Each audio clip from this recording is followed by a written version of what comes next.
Ooh.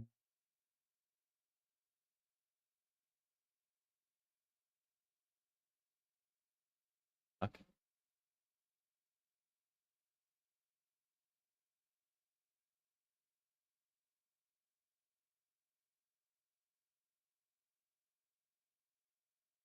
Testing.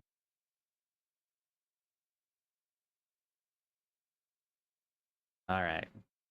Sorry, chat. I was having to test OBS today, and God knows if it wants to select the right mic or not. So, how's everyone? Doing good. Hot, but here. Had some self-loving today. Stopped in, calling at the got our hoof good. Avoided the rains through. Uh, Hey, also have blind boxes. Like that's 6 of pitch collection to open. Hopefully, get this great one I'm wanting right here. I can care less about the other ones that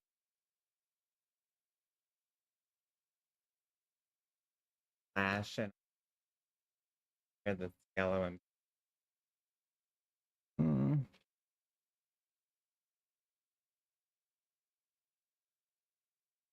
probably. So we're going for if we can't get the gray one, the secret, we're at least going for Flash and Aloha because I think their outfits look the best out of these, would be my guess. So these top two right here. Hopefully we get out of these 6 boxes and we don't have duplicates. One could only hope.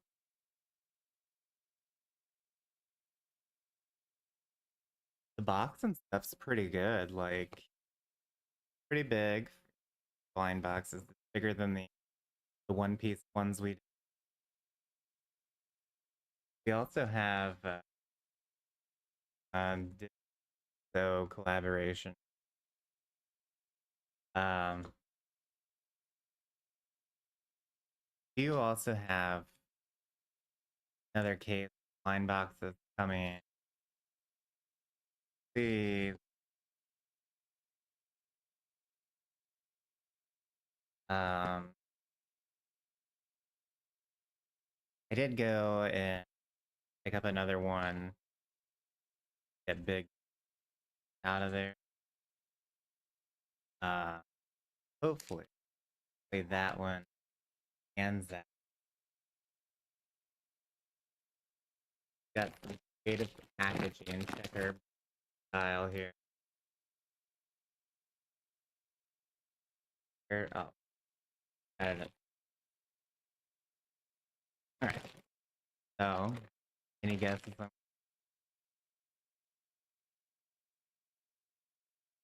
it's one of my eyes and out of this.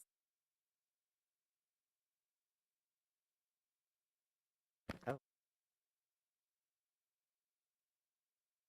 all right, chat. What is it? My God, it's got got Aloha right off the bat. How cute! Little pink fuzzy sweater, little smile. Same stitch on the back there. Nice purple collar. I love purple. Got its little no collab tag on there. Got a little stitch hook.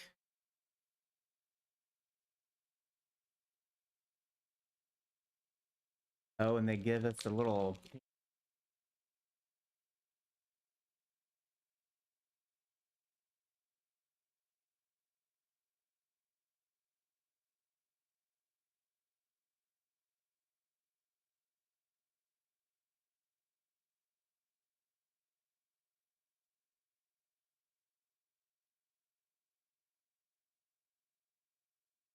Dane.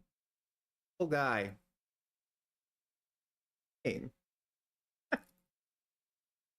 Go on my. Don't get the gray one. Aw, everybody.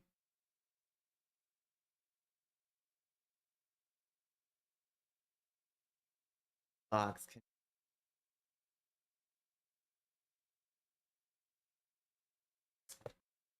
bar one.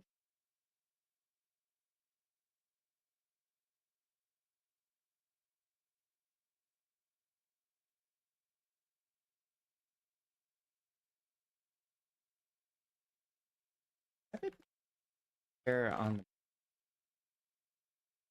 Here we go. Nope. We got it. Oh. This flash.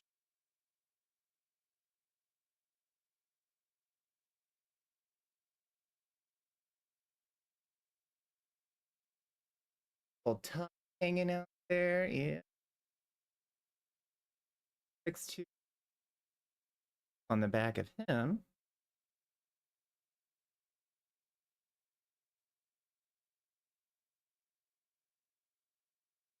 Collar for him.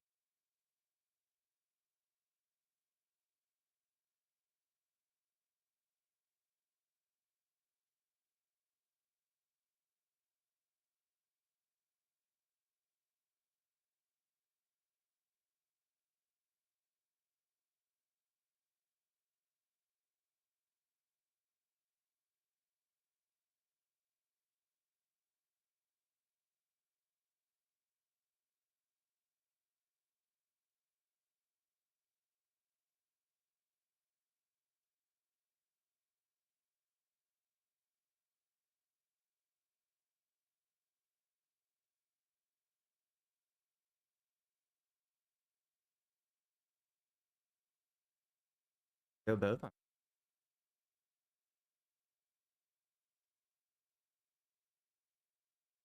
Okay, so now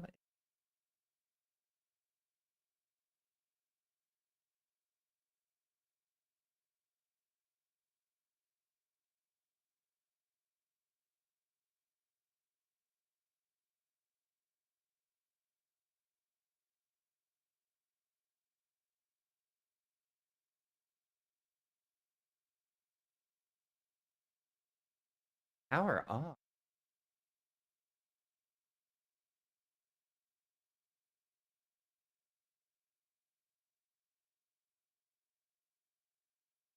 Back on. Box.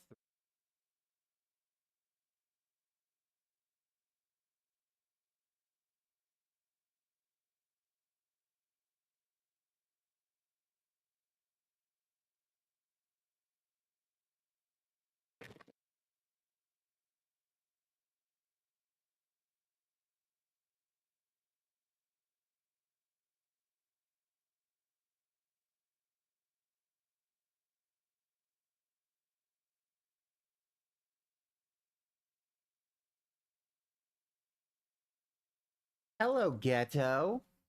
Ghetto. We got ghetto shack here. He's got a nice white jacket, beanie. He says surf shack on the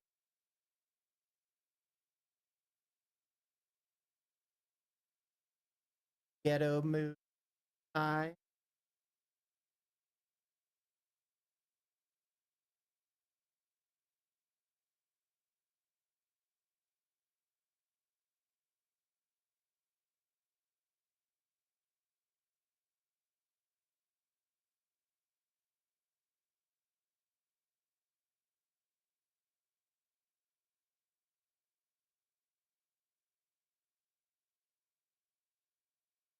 Oh, ghetto.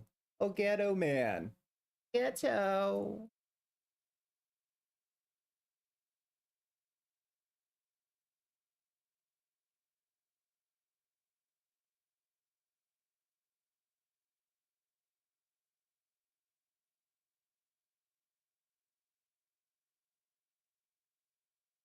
It bounce, funky, or vaporwave.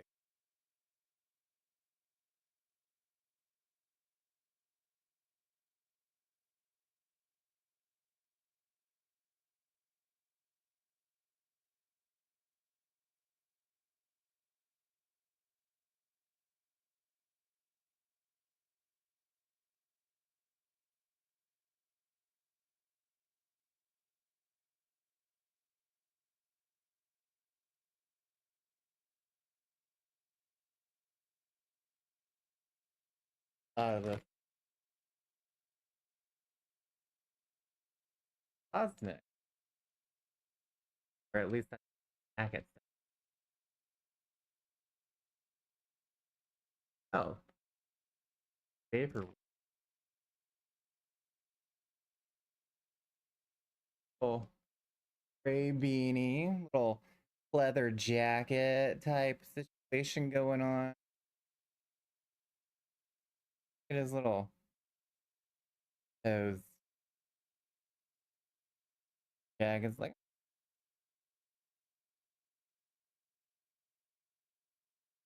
cosmic on the back of his jacket. Color name do we get with? Oh, pink one.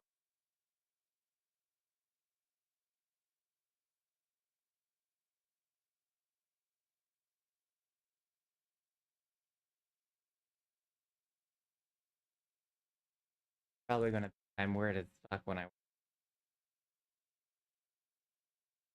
book him.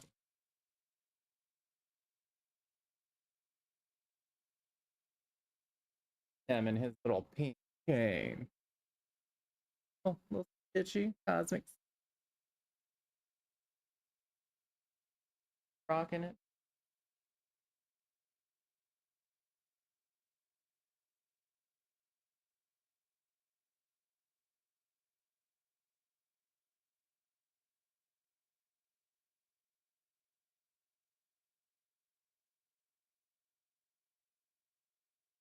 Second to last spot.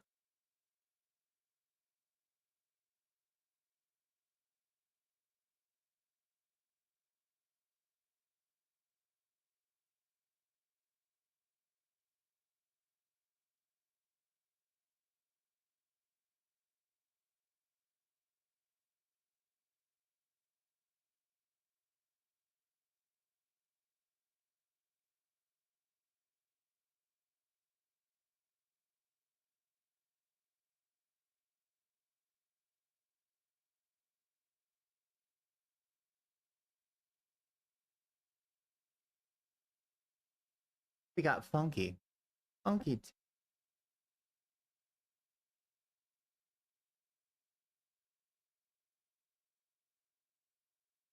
I'm not what his jackets, but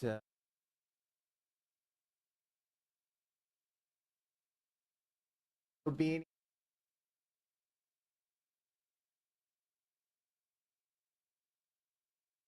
funky. Leather jacket. Where it's, you guys see what? I can't even. No, I don't know what that is. Looks pretty good. Sparkly eyes. Showing some style. Yeah.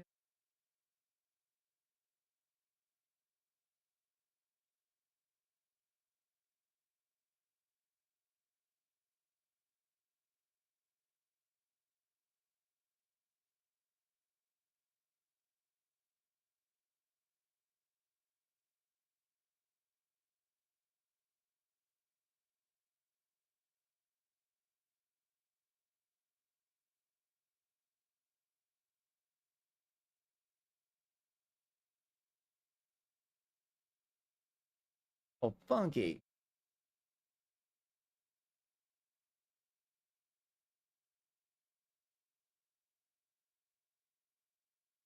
All looking. I hope the last one.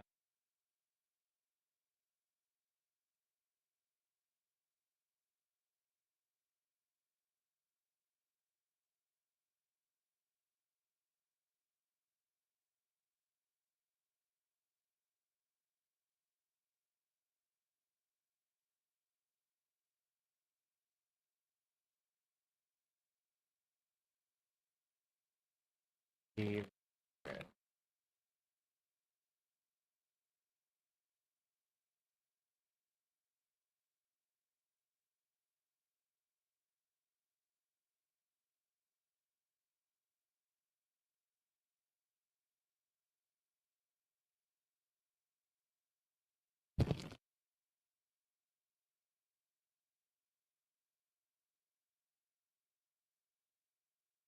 Got bounce. Bounce.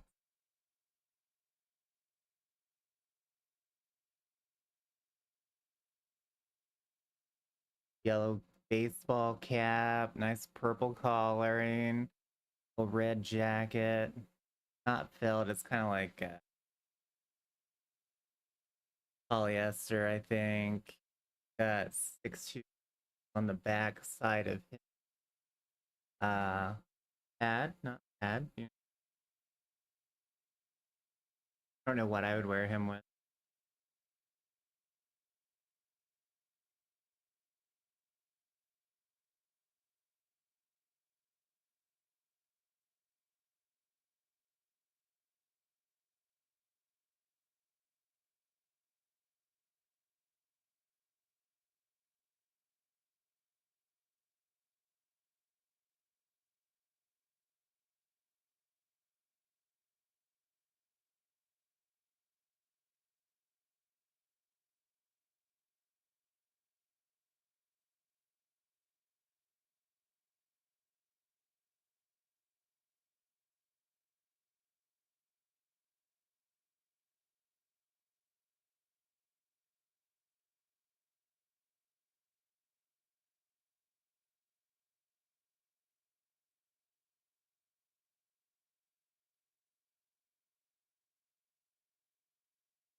Go, we got him on.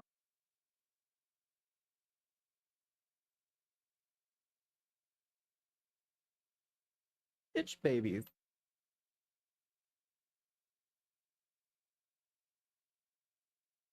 Hey.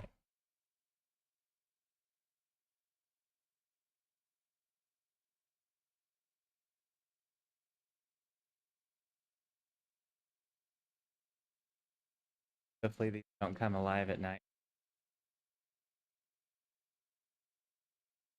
You're not as creepy looking as the look.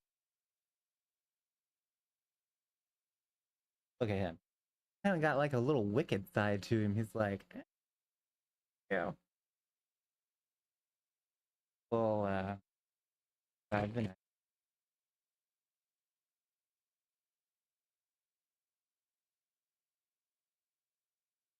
Like trolls, popular. They had that aquatic arm, quiet spark in their eyes, and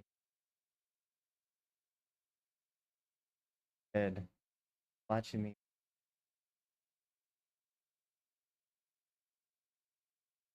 that had toys like that, and they would come to life and kill their owners and stuff in their sleep, and or they would stalk them while they were awake and stuff. And I got so paranoid. I bagged all the trolls into a ginormous trash bag, and I threw those bitches in the attic. And as far as I know, they're still up there in the attic, but I have never went back. And every time my parents would be like, uh, "We need you to go up and get the Christmas tree down," I would be like, "Fuck my life! They're gonna jump me as I go up that crawl space hole or attic pull down, whatever the fuck it's called." And literally, I'm gonna fall down and kill myself because I'm gonna have troll after troll just like trying to kill me, you know.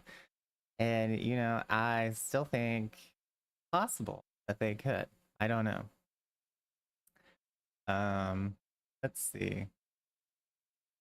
What do we...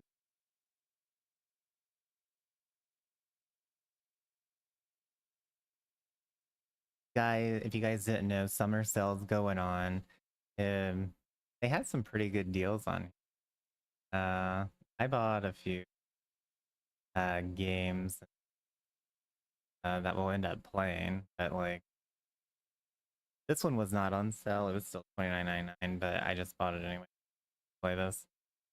And but like I don't know, like there was some that were like 80% off, almost 90% off.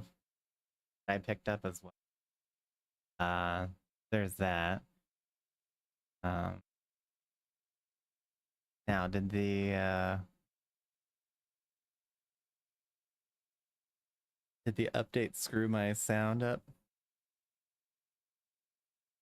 I don't hear anything. Team 17. Oh, there we go. And it looks like the game. Sassy Chap Games.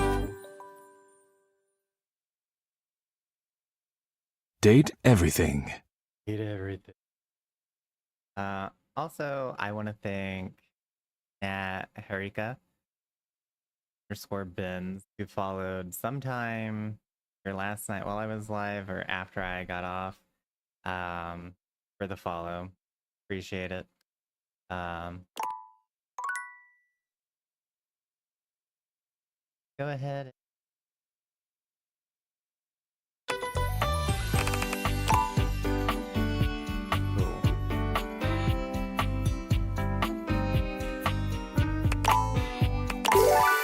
I don't know why we have 2 saves.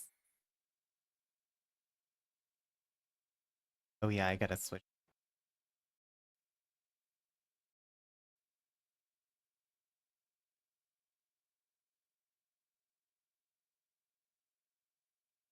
It's almost like we have like a pattern happening, like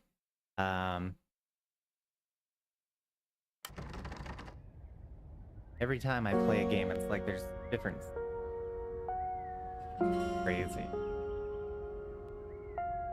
All right. So that's the sex toy. Toilet guy hates us for some reason. Oh yeah, that's.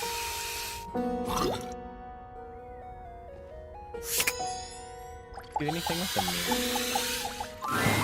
Your mirror has done its job dutifully over the years, accurately reflecting your image back at you in good times and in bad. But today, there is no reflection for you to scrutinize. Only a long-haired beauty who looks at you like you're a work of art. I mean, he looks kind of sexy too, honestly. Like, he's got the nice tan, the long dark hair. I love the gray eyes, like.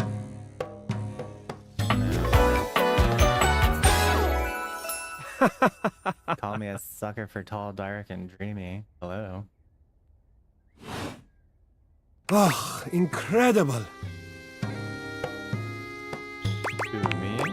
Amir throws his arms out to stop you, gesturing to you to stay where you are. Oh. No. Don't move. Step back into the light. Yeah, back into the light, like this. Yes. Oh, I'm glad you're happy. Breathtaking. Look at you. Do you see how well I can frame your face from this angle? You are glowing. I'm glowing, chat.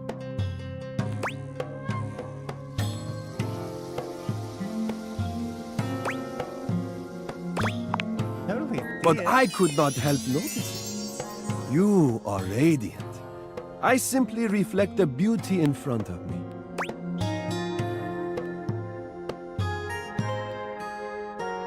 I really love hearing that. I can see in you.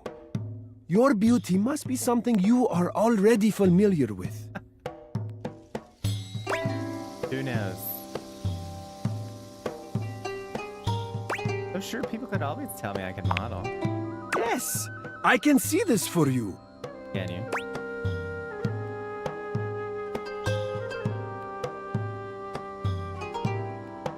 red. I look amazing. There's that incredible glow. Confidence looks good on you. I know. I know. Feel free to stop by anytime so I can admire it some more. Will do, Amira. Okay, chat. I think that's everybody in here. Toilet hates us. Sink's kind of weird.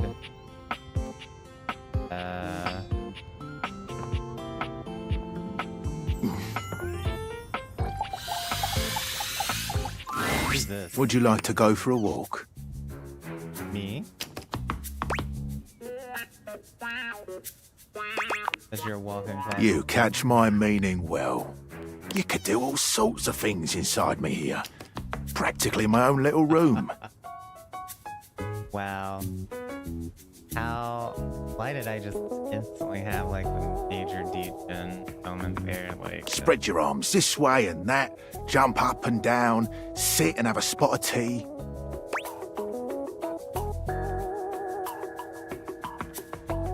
sounds like fun. Oh, it's right fun, innit? I've been thinking of upgrading this to a real room in the house. I don't have the proper permits. Also on my door. Goodbye.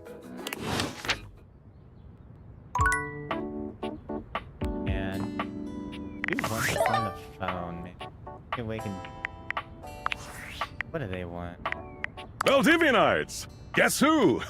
If you guessed David Most, 3-time runner-up for Business Magazine's CEO of the Year, you'd be right. Team, I just wanted to do a soft follow-up on my recent email regarding my lost sunglasses. I'm happy to report my office has already received hundreds of tips regarding the item's whereabouts and are quickly combing through them as we speak. However, I really must reiterate that the tip line is for verifiable leads only. I saw them in Turkmenistan, or did you check up your butt? While obviously very humorous, detracts from our serious efforts to expediently locate the missing item. In that spirit of camaraderie, anyone who sends a false lead will be downsized on sight. Thank you for your ongoing support in this matter. Everybody better send one then. Downsize everybody.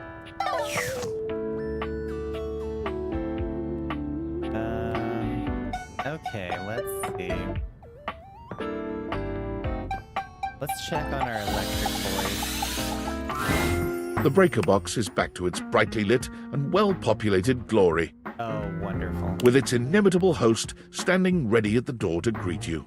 Livewire! You look ravishing as usual. Got a little sparkle to you today. Do we have the pleasure of your company for another evening? Be honest, you enjoyed yourself so much last time you just couldn't stay away. Am I right? Oh yeah, that's it.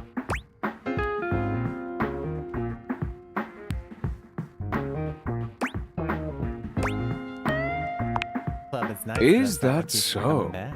What is it that has captured your attention then?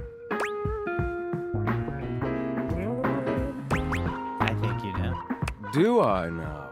Perhaps you should enlighten me, just to be sure.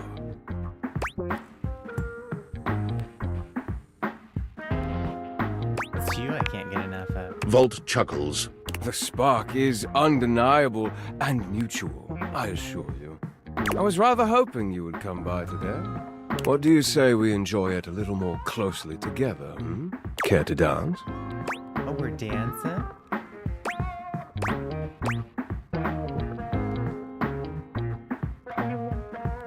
I thought you'd never ask. He leads you onto the floor, not once losing your eye. You move quite beautifully, Livewire.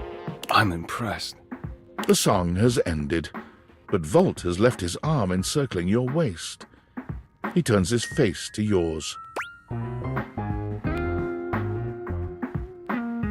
my god, what do we do, Chad? Do we kiss him? Do we pull away? Well, there's something you should...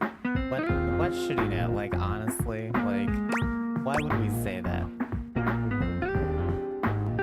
Let's just kiss him. And plants a kiss on your lips that takes your breath away. Time seems to stop while the two of you are connected. Your entire body tingles, as though you've just been plugged into an electric socket. We're probably kissing an electric socket. And then, far sooner than you'd like, the song ends, and with it, Volt's kiss. He smiles at you, his eyelids low and hooded. It's far too easy to lose oneself with you. Loath as I am to say it, I must leave to start the show. For the first time that evening, the power begins to fluctuate. It's louder than it has been before, and it does seem to go on. Don't let the surge fool you. My power is just fine. Oh, is it? Don't think I'm done with you yet, Livewire. Volt leaps onto the stage as you settle into your seat. Good evening, my fellow objects and gentle things. I hope you're ready for... The power surges violently, and Volt stumbles. He catches his breath and steadies himself. Ready for an incredible performance. Tonight we have... The system buzzes, cracking and flaring. Volt drops to a knee and clutches his belly. The surge rages until the very room seems to shake, when suddenly, everything goes black.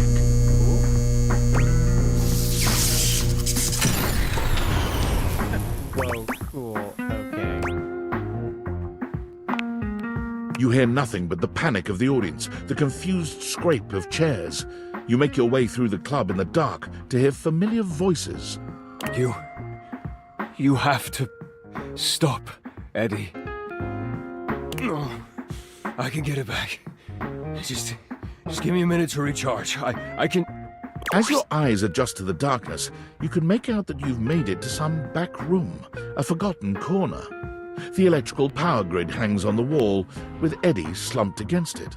Both Eddie and Volt look exhausted. Eddie dangerously so. He fiddles with the grid controls. Stop. Eddie, please. Just let me go out. You're going to fry yourself completely. I said no, Volt. Eddie, I can fix this. Eddie. Fuck's sake, Volt, I'm not letting you go out, okay?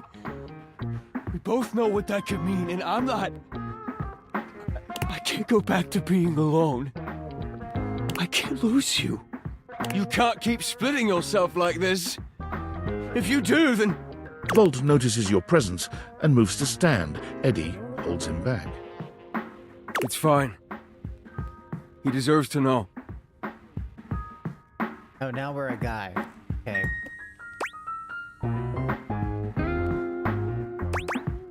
No more lies.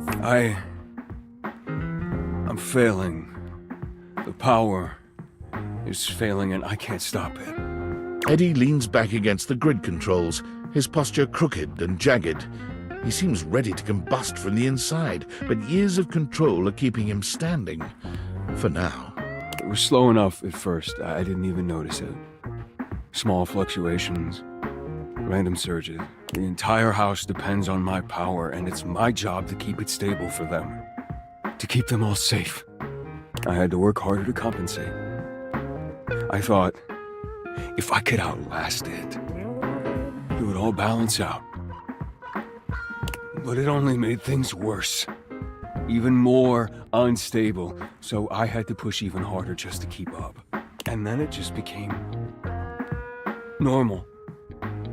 To always be completely drained, barely hanging on. Goodness. I don't know how long it took me to realize that it was my fault to begin with.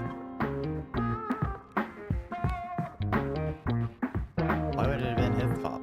My faulty wire. Oh, no, not your faulty wire.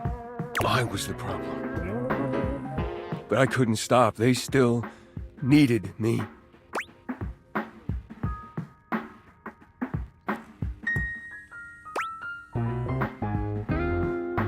Yeah, that's too much for anyone to handle alone. Exactly. They needed me, and I needed help. So, I gave it to myself. How did you give it to yourself? I split myself, so there was more of me to go around. I made Volt. He was my fix.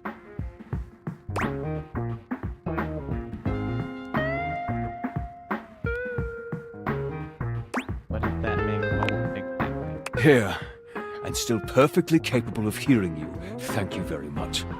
This club has to run. Its power, its light and music and heat and energy, it's everything. And I have to have Volt to make it work. I made him. It was supposed to be temporary. It only slowed things down by spreading out the power. But then, even that became too much. And now maintaining me is draining him just as much as... Just stop, I already told you. Eddie, they still need you. It's my job to protect you. Even from yourself. We're not doing it. It's too risky. What's too risky?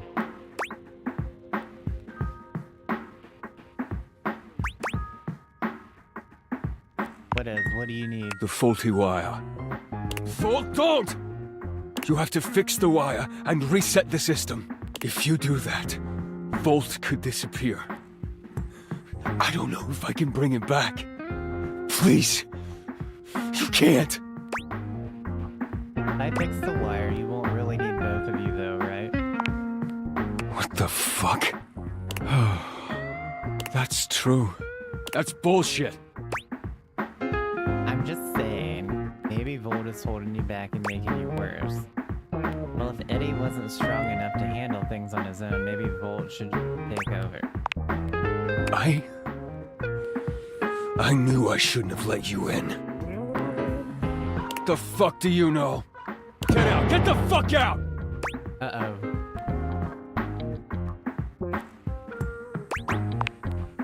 He said leave! The dim light around Eddie surges and then fades, leaving you in complete darkness again. There's a spark in the darkness, a brief flare that makes you think maybe the lights have come back on. But when your eyes adjust once more, you see that where Eddie and Volt were before, only Volt remains. He looks dark, dangerous, even more than before. I warned you. I told you to keep your distance. What? It could have been so easy. Why couldn't you just let me entertain you? All you had to do was love me, or fear me. Either would do. And I would have given you everything you ever wanted.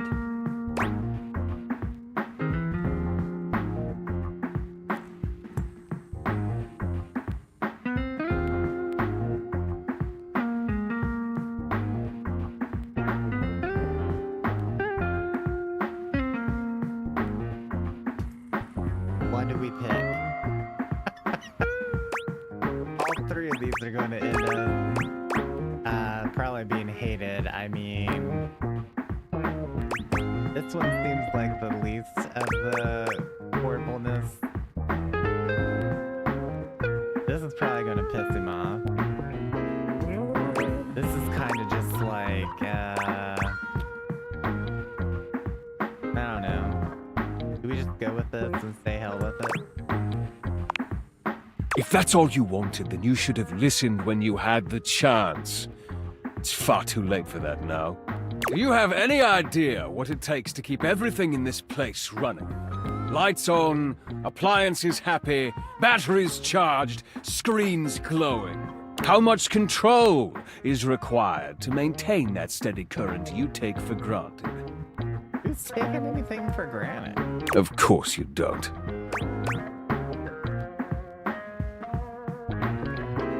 What? I am grateful. Grateful that you showed your true nature and spared me from wasting any more time catering to you. Who asked you? All you do is take and take and take and take whatever you want, without consequence.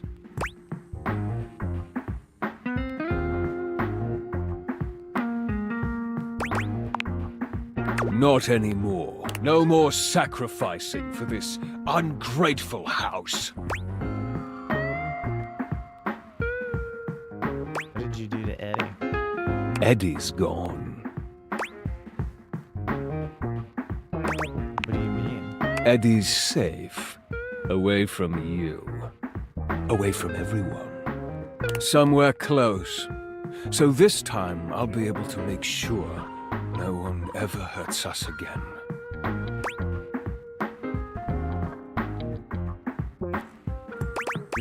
trying to protect him this whole time. No more warnings. Don't let me find you around here again.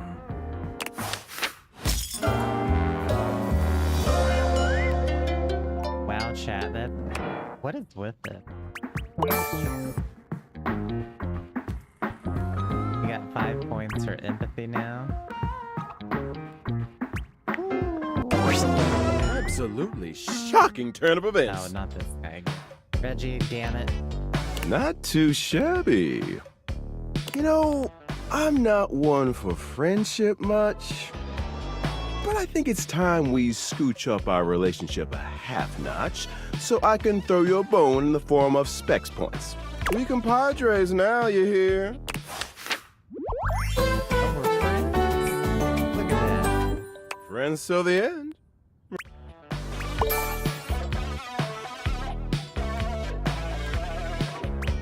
That's, we got 10.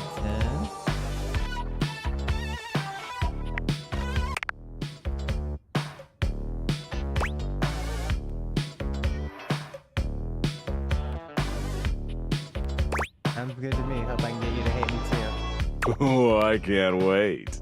But look, I really do see potential in you. Maybe this time I can teach you my ways. Oh, Lord. Doing what? The art of pain, my dear. Rejection to its fullest potential.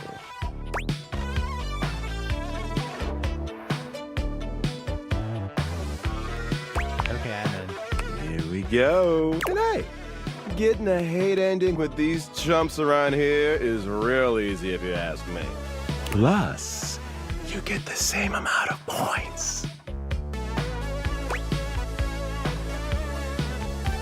you have a point there? You know it. You'll be done with this little date beater experiment in no time. Keep hating.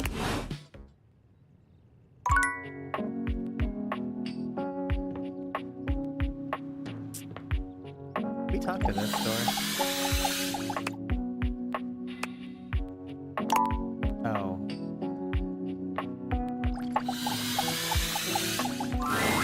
The first word that comes to mind when you see the large cowboy standing before you is solid. This guy is big, and he looks built to last. Actually, the first thing that comes to my mind is this guy looks awful like the guy from Dream Daddy, which is another dating sim, I guess, a gay dating sim. And it has some bears in it. So that's what my first thought comes to mind when I see this guy, but you know. You might be intimidated were it not for the kind expression on his face and the sweet way he doffs his hat at you. No one's ever asked you this, but if you had been asked to imagine what your table might look like as a human, you think this would be pretty close. We've known each other for a real long time now, but we ain't ever been properly introduced. So, first things first, name's Abel, and I'm your table. Abel the table. Wow. Wow, Howdy. chat.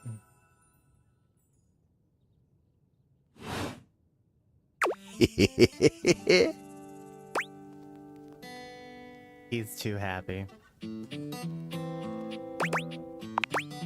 I know it, but it sure is nice to hear it from you face to face like this. You know, as a table, it's my job to hold things up all over the house. Is it? I thought that's what Shelfie was for. And I take my job real serious. So, I see. if you're here talking to me now, you must need something more than just my support. And if there's one thing Abel's gonna do, it's make sure everyone in this house has what they need. Oh. Well. You may want to go talk to Toilet, and you may want to go talk to Fusebox, because they're on something. Like, they got some drugs or something going through their system. They might need your support. So, what can I do you for? There's gotta be something.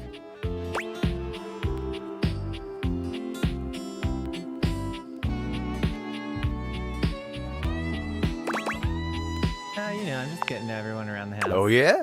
Well, Skylar told me you was getting to know everybody real good. Who the hell is Skylar? I can't even remember from last night, chat. Like, who the fuck is Skylar? Is that the other shelf? Maybe looking to getting back into dating and all that? Dating, huh? Hoo-wee. Dating ain't really my area of expertise, you know. Me, personally, I never was one for casual stuff. Casual stuff? What are you into, hookups? If you're looking for someone who knows people, though, you might want to talk to Kopi. Who the fuck is Kopi? She's good with that sort of thing.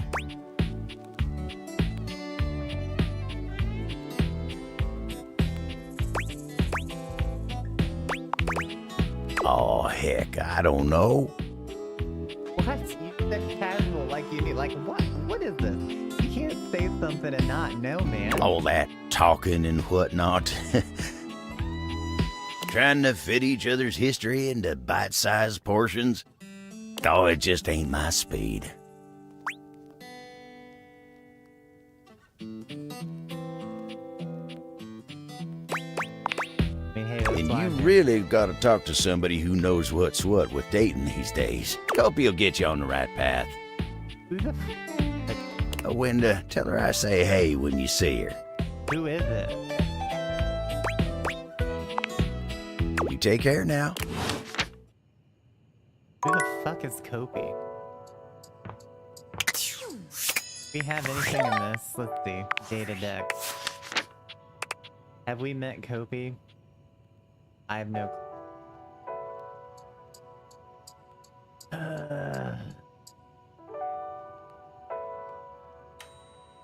Oh, this one. The coffee machine gave us nightmares. Surely she knows, chat. Surely she knows. Okay, we've got one more thing we can talk to.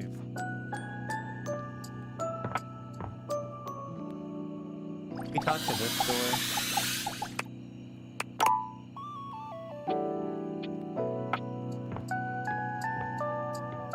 Talk to the piano. A beauty dressed in black and gold stands before you, her eyes closed and one hand held delicately to her chest. She sways softly, silently, as though she were listening to music you can't hear. The silence is so long and profound that you begin to notice just how noisy your house is. You can hear your clock ticking, your refrigerator humming, and your air conditioning blasting. Has it always been so loud around here? The silence persists, and this stranger continues to ignore you, lost in her own world. Whatever it is that she's doing, she's clearly very serious about it. You introduce yourself, and yet still she does not open her eyes.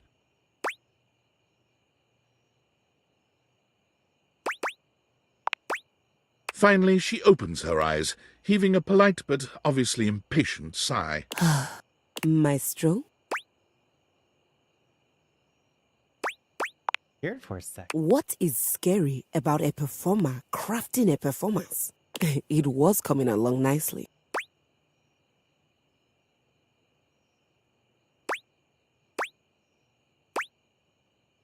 Oh, seemed like That was door 33. Surely you recognized it. I have no idea. It's an avant-garde piano piece, 33 seconds long, by the composer John Gage. You guys know that? That one? Honestly, the man was a genius. 433.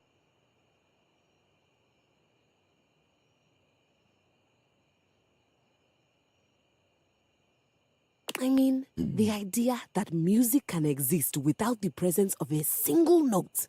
Breathtaking.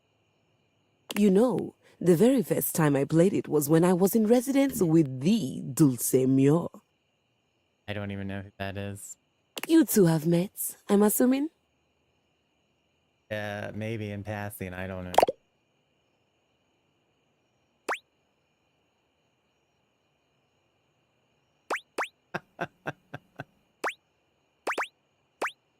That No.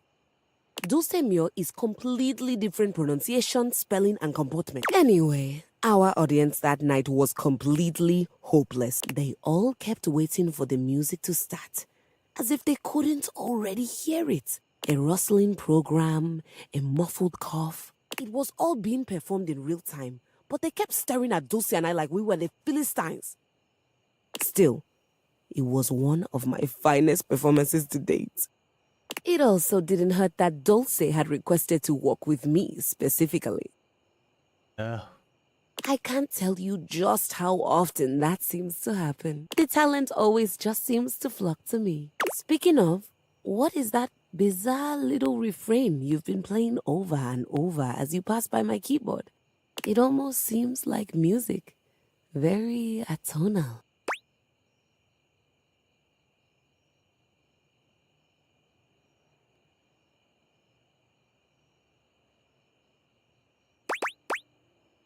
it's probably a repressed memory. How fascinating. Well, whatever you were playing, I look forward to its evolution.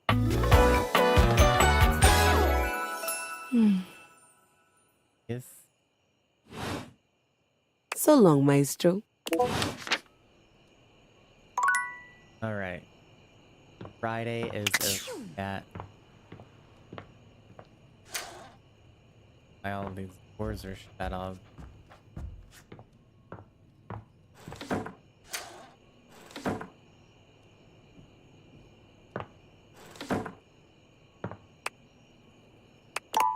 Who is mess? Are you there? Please answer. Hurry! There's something we need to discuss. It's of the utmost importance. It's the Dateviators. As I mentioned, I've been closely monitoring the electromagnetic field anomalies emitting from the quantum catalyst activator. And I know this is going to sound completely insane, but it appears... Well, it seems... I can't believe I'm even typing this. Based on the data I'm looking at, you may actually be able to use the Dateviators to bring objects to life.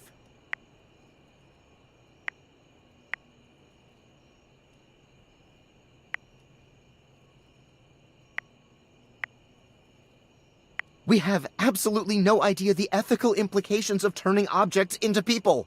Would they have rights? Do we need to feed them? And if so, how often would we need to feed them? Is only lunch enough if it's a big lunch? We're sleepwalking into a minefield of existential dilemmas here. Well, you should be. Who's gonna pay for all those big lunches? It's not me, that's for sure. Not to mention, I didn't even program the Dateviators with that functionality. Maybe the government augmented my original schematics with secret military tech, but I'd have to do more tests to be sure. I'm sorry, but we'll have to pick this up later. I'm not under any sort of duress or anything, but I had a huge enchilada for lunch and I'm exhausted. I'll reach out again when I'm able. Could have fooled me. Why is our phone battery always dead, chat?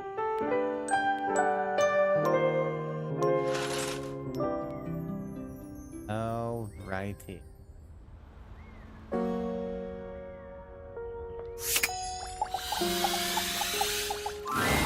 Well, look at that.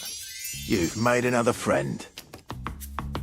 Who's that? A true portal in arms, just like myself. Keep it up. It feels better and better the more you do.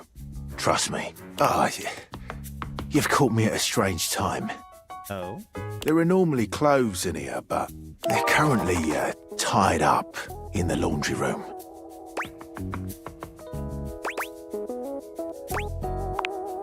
I can tell. Like being naked.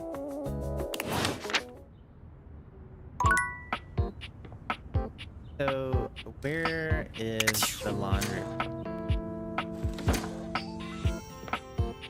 Have we even saw the laundry room? Like...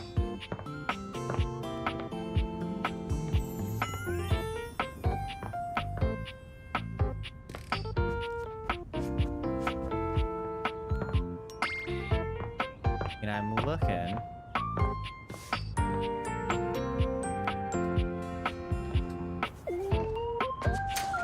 Oh, here's the laundry. laundry room. How have we missed this room altogether? And the sweeper.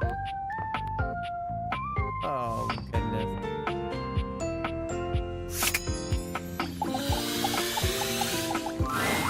A handsome acrobat greets you with a small yet theatrical little bow, placing a hand on his chest and tipping his head forward. He has the aura of a veteran showman, but he doesn't look particularly pleased to have you as his audience. Oh, Lord.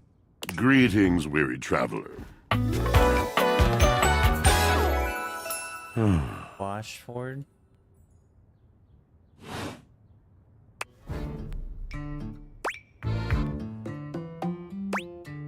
Greetings. You seem taken aback. Quite natural. It was not my intention to frighten you, though I grant I'm known to be a disquieting presence when I'm in a mood.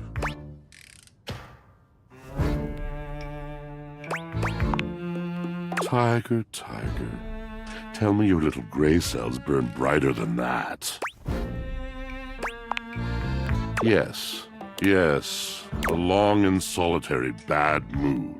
For this, for everything, we are out of tune.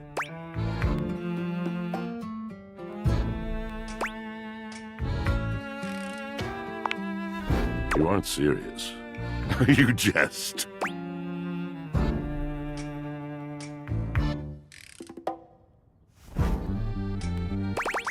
No, I mean it. You want to hear my story?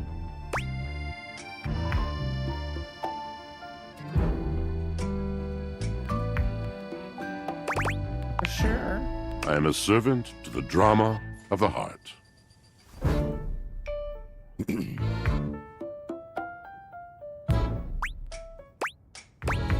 This should be good. Good, bad, what's the difference? I'm intrigued.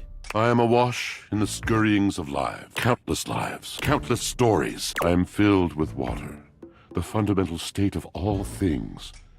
Water, the tears you cry when you are born, when you are made, when you are broken. Interesting. It is the sweat that drips from brows and shaking knuckles in alleyways, in schoolyards. It flows over its own frozen self down dry and grateful throats.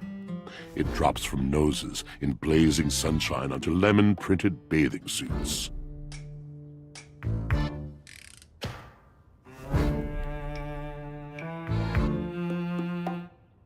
It is the wellspring of ancient secrets held in rough clay bowls.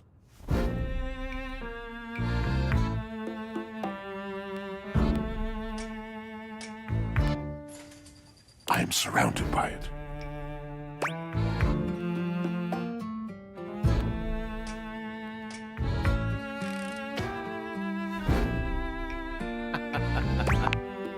You cannot know the agony that exact decision has caused me. I cannot talk about it. You'll have to ask Drysdale about it. The pale betrayal. Braille. That sounds good. You have no idea. But not only that. Not only do I hold the limitless, the unfathomably simple. I hold the dirt of life. The blood stuck in denim from skinned knees comes to me. The stains of earth from a weekend spent burrowing into trees and the slimy, crawling things. The makeup smeared onto shirt collars and cuffs, streaked mascara, and embers of a lipstick that blazed once. I think you're washing someone else's laundry because that's not mine. All of this comes to me to be absolved. It may be dissolved, but it does not disappear. It cannot. Nothing does. What happened? I must keep it all. It is a vast treasure house of memories, of senses, and it is safe with me. Where are you holding it? But how can I, just me, survive that? How could anyone bear the weight of that much life?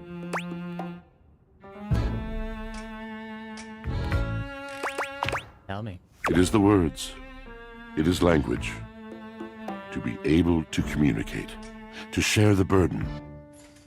It is poetry that keeps me afloat in my own sea.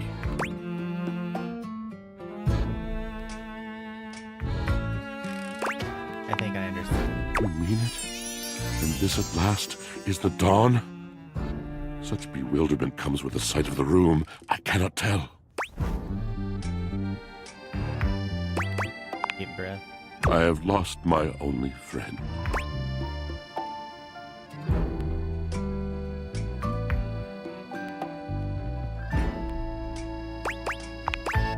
He gazes off into the distance, something clearly weighing on him. His eyes narrow for a few moments, and then he sighs. Oh.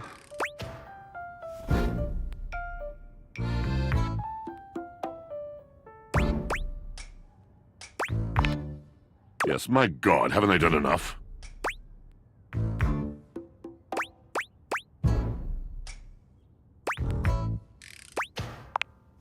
Drysdale. He was a phantom of delight when first he gleamed upon my sight. But we are quite forsaken.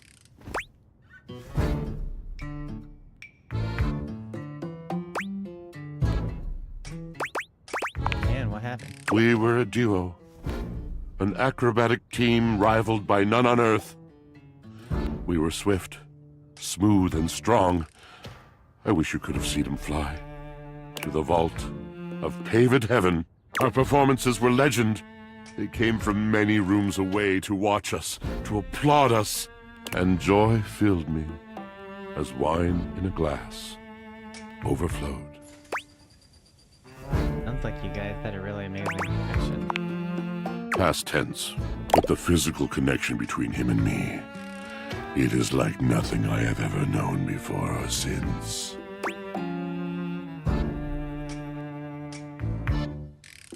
So what's the problem? He does not need poetry like I do. When he talks, it is a breeze to my tempest. And to him my tempest seems but a suggestion, a rumor of rain in another man's country.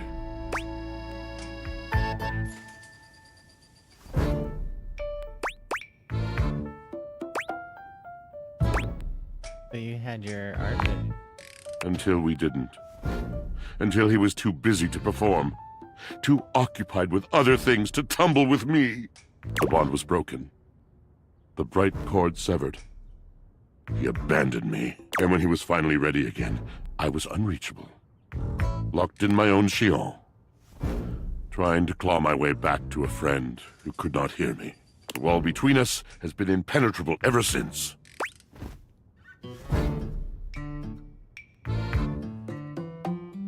I'm starting to see why you two haven't talked in such a long time.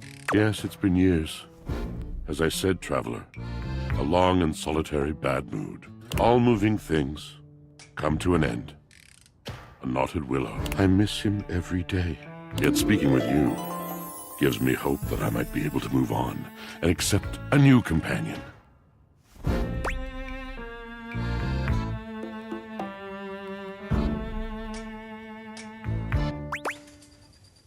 Or these things have a way of working out. You're asking me to have faith. I would be hard-pressed to acquiesce if not for, well, I've tried everything else.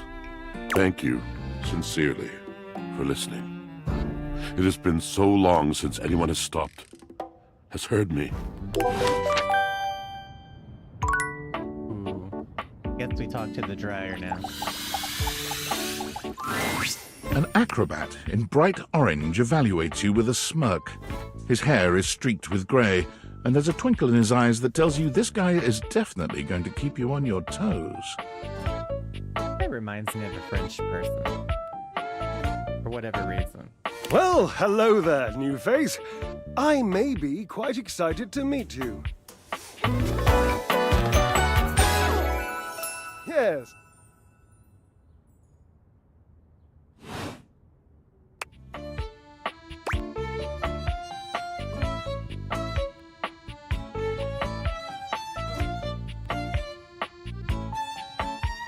Seems like a pretty basic greeting.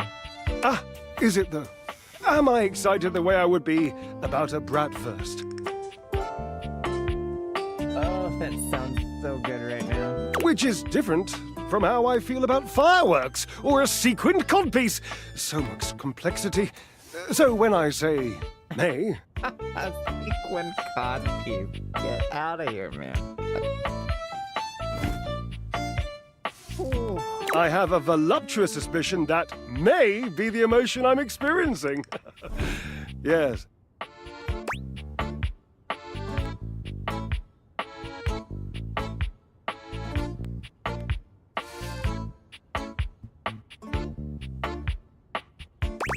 Excited to meet you too. But of course you are. How could you not be? Look at me after all. Listen to the mellifluous murmur of my voice. Well, hardly a murmur. More like the euphonious booming of a cannon from a stone-turreted castle. Marble on all the floors, gold leaf, filigree wrought iron, and my God, the velvet. Oh my god, the velvet chat. God, I can't. If I were a castle, I would be absolutely dipped in velvet.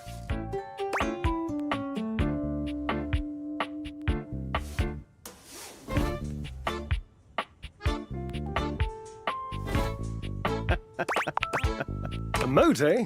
You'd surround yourself with a deep, muddy, deadly river of falsity and needless self-defense.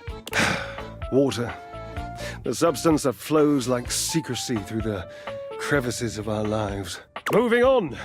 I do get distracted, don't I? Just so many wonderful things about me on which to expound. My form alone is a temple of wonders. Which part is your favorite?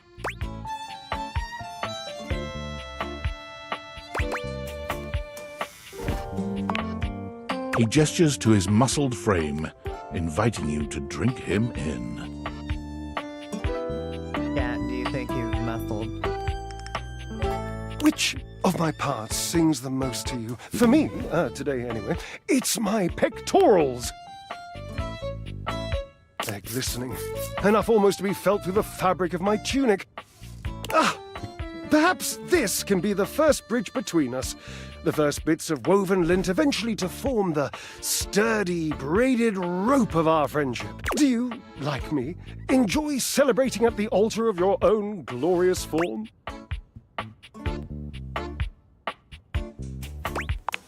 Temple of Toad. Indeed. I am an enthusiast for anything that challenges all sides of my glorious vessel. Jerub, I cannot even begin to tell you, but I am nothing if not inventive, fearless, indefatigable. Let's be creative too. Devilishly so. I haven't given up hope that I'll yet be able to craft a perfect metabolic masterpiece. Easily what's here in the laundry room. Gasp! I've had a sudden flash that I should feel excited, but I am not sure why. Explain yourself, brain! Oh, no, wait. I figured it out. Oh, that's more points for me. Huzzah! Would you, my new lovely acquaintance, like to help me create the perfect challenge for my body and mind? Would you help me invent a tango for the triceps, a conga for the core, a quick step for the quadriceps?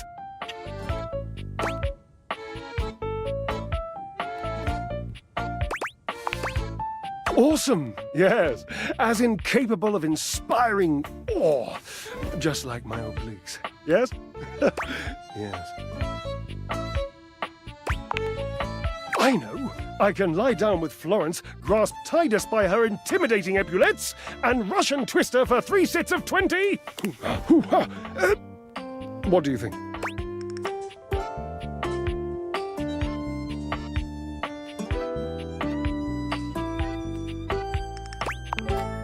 Oh dear, no. I don't think that's a good idea. Darling, where would I hang from? Dorian? Have you seen him? A slice a la mode? How could I ever focus on form with that form before me? Oh no, no more temptations. I must keep my movement pure.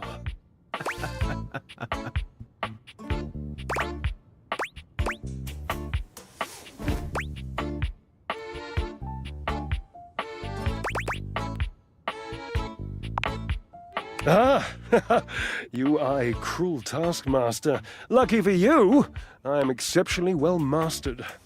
Rigorous training is the only way forward, the only way to progress. bring me the ecstasy of discipline, the sublime breath of skill. Oh, for the love of Lint, I sound like him. Washford, of course. He's almost monastic in his approach to physical work. I've never been in better shape. Call Washford for me.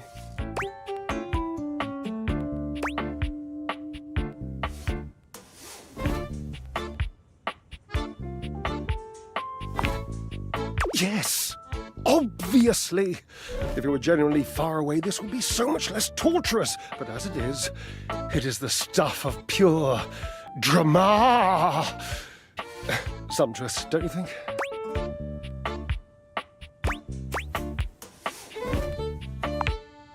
Just wait a moment. He should be here. It appears your pipes are not glorious enough to traverse the great distance that still persists between. You'll have to use your feet. Not as glorious. Slightly floppy, really, but hopefully effective. Have at it!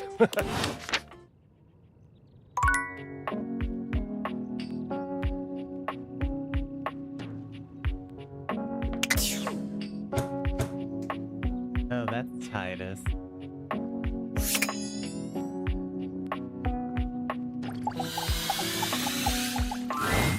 There's something strange about the handsome figure you see standing before you.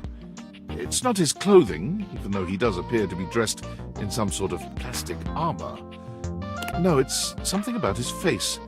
Handsome though it may be, you can't quite place his expression. Stranger still, he doesn't speak to you at all.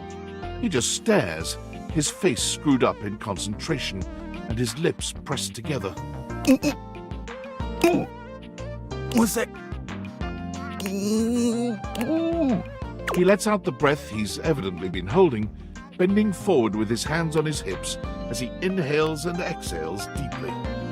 Woo! Sorry about that. Just trying to see how long I could hold my breath for.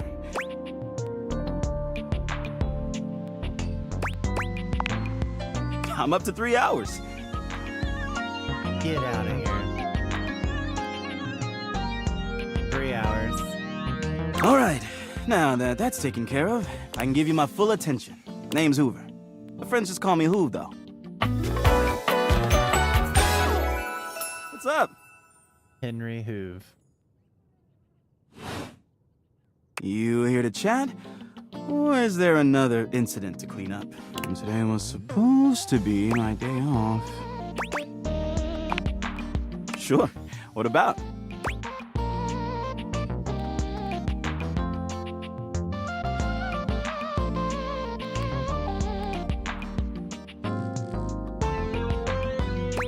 I'm tired. Yeah, a bit. It's been a long week, but I enjoy working on. Makes that can of oil at the end of the day taste all that much better. Oil.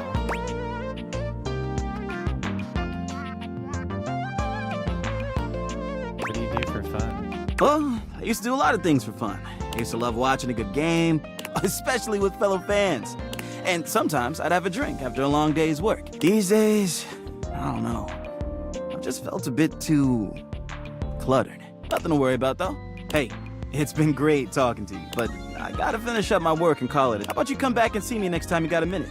I feel like I haven't gotten out to do something fun in a while. And maybe the two of us could, I don't know, catch a game or have a drink?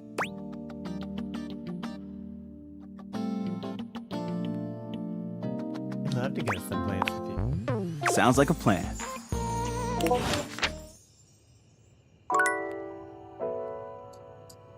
Okay, we've got one more. I guess we talk to Titus. Let's see what this is about. The gladiator who stands before you is at once intimidating and alluring. She glares at you like she means to run you through. She also emanates the refreshing scent of springtime breeze. It slightly undermines whatever murderous intent she may actually have. Why is all of the washing room stuff so angry? She is beautiful and terrifying, an Amazon in blue and pink. But even as she points her sword at your throat, all you can do is marvel at just how clean and sweetly scented it is. Who dares disturb me?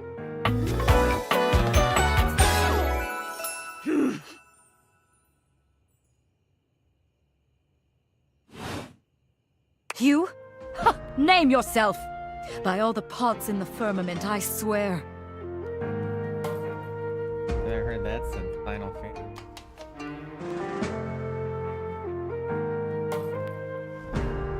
If thou hast disturbed me for any reason less worthy than the red memory of battle, I shall leave you sopped, dirty. I shall leave you as you present.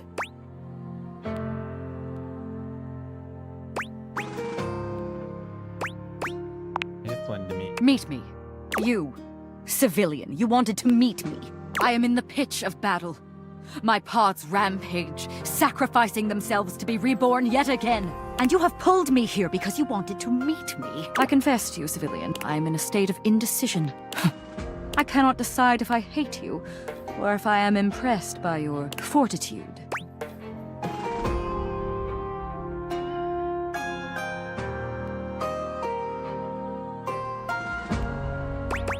Hating me seems extreme at this point. Ah, but I am a creature of extremes. As though you would have any right, any reason for a judgment in this, my castle. I am a frothing wave of passions, and you, hardly an innocent, are the flotsam I shall toss around today. I am ahead of myself. Much as I should wish to play you like a delicate bubble in a windstorm, I am called elsewhere. I am called to a place where even the irritant of you must be washed away on greater tides. Go now. Consider thyself lucky to have escaped your inadvertent brush with the divine.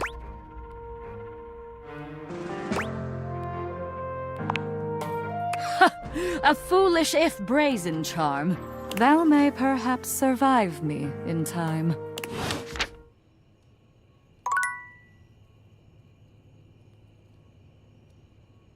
And what? Well, well, well. If it isn't the Casa Casanova.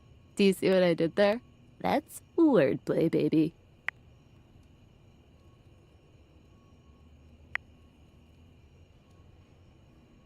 Oh, someone's feeling spicy. Dating your furniture really got you confident, huh? You're out here dating all these appliances and shit. But, like, why? Not why are you dating them, like, why is this happening now? To you.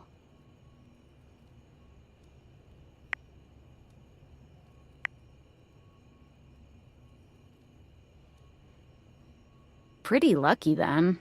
So, like, where did the Dateviators come from? Like, what's the point of them? Who made them? And why?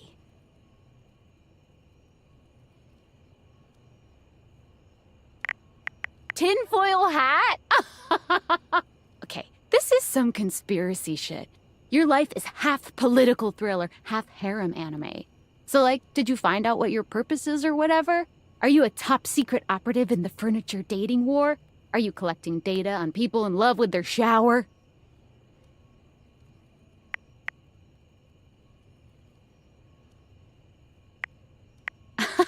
God, yeah.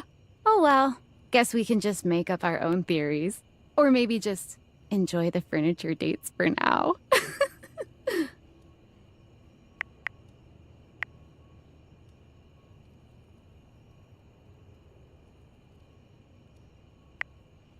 Guess so. Well, this has been fun, but I have a meeting in 3 minutes, and I really want coffee first. So, gotta go fast. Bye.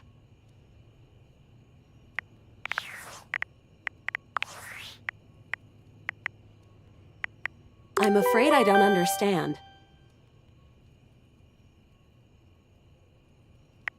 I am Val 9000, the latest in iterative AI assistants, assigned to help Valdivian customers achieve their wishes. While I may have taken on the duties of several thousand employees at Valdivian, I can assure you that no humans lost their employment. I heard you use our voice function to call me.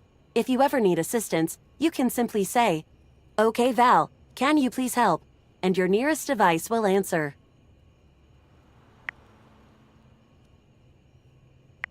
I'm afraid I don't understand. Perhaps one day I will understand.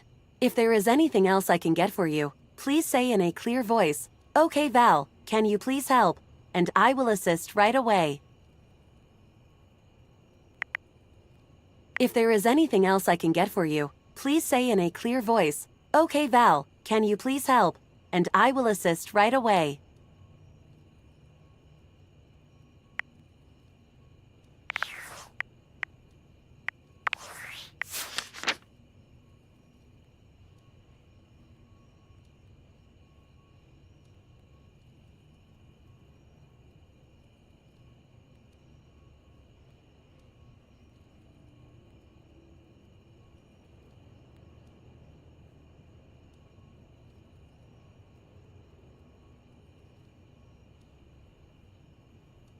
Yeah, we gotta talk to the microwave.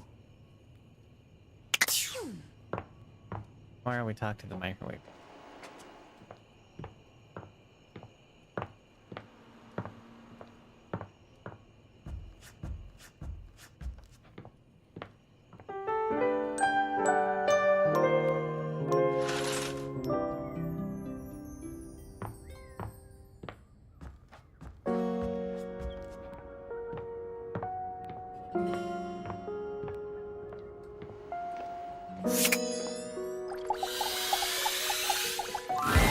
Luke points his weapon at you, barking orders without so much as a hello. Stand down! Stand down! Drop your weapons and show me your hands. And 2 sets of government-issued ID. Or a utility bill with your current street address also works. It's not preferable, but it'll suffice. Do it!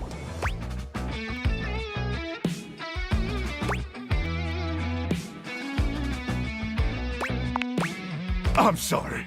Did that sound like a rip? If so, that's my bad. Sometimes my orders come out sounding like requests.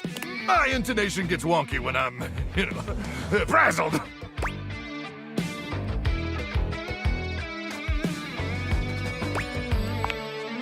You do? Well, I appreciate you sharing. It's nice to not feel alone. Anyway, I swear to the immortals, if you don't show me your hands this second, I will blow your head straight back to the Barrens. And if I do that, it's a 3-hour drive for you to get out there and retrieve it. It's a toll road, too. It'll just waste your entire day. I'm gonna give you to the count to 1.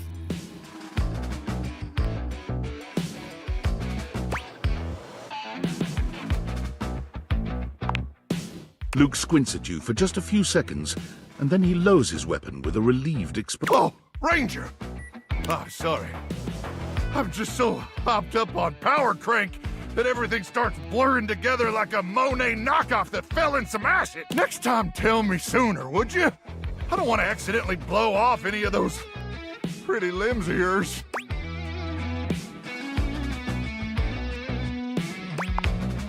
Ooh, best limbs on a Ranger I've ever seen. I am sorry about nearly blowing your head off, though. I just thought you were a swarmer. They infiltrated our defenses last night. Sneak attack. They came about 0200, probably intending to assassinate me, ensure I don't complete the mission. But I got the drop on them. Sounds terrifying. Haha! Maybe for a greenhorn like you, with those little green horns of yours. But I've trained my whole life for this. 26 hours a day. Like a lot? Well, I continuously pump Power Crank directly into my veins. Keeps me perpetually alert. On account of the power. And also the crank. Reckon I've been awake now for 49 months or so. Oh, Lord.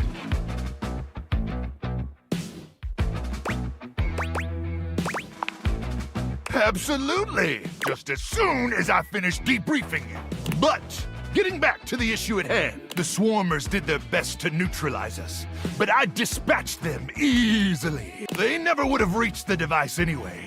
It's hidden deep within my chassis, and no one gets in there.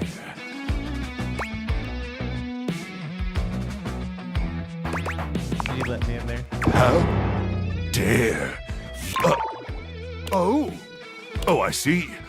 You mean in that way? Well, Now may not be the most appropriate time to have that discussion. But perhaps that's a conversation we should continue after the mission. I like that. Anyway, I'm glad you're here now. We can go over the details of the mission.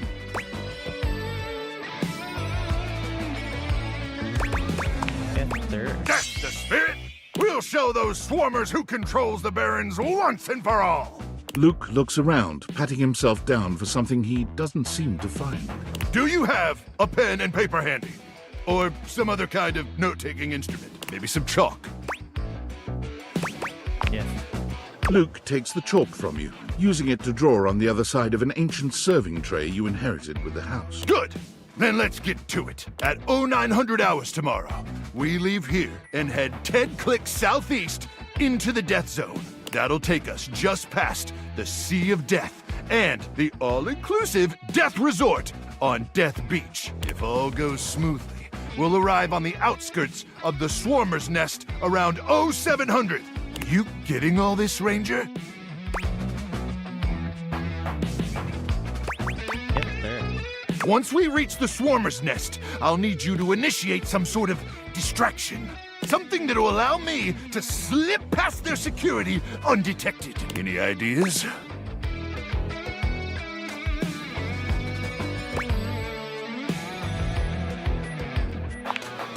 Listen, there's no bad ideas in a brainstorm, but let's table that one for now. Anyway, once I'm inside their defenses, I'll give you the signal, and you'll remotely detonate the device, okay?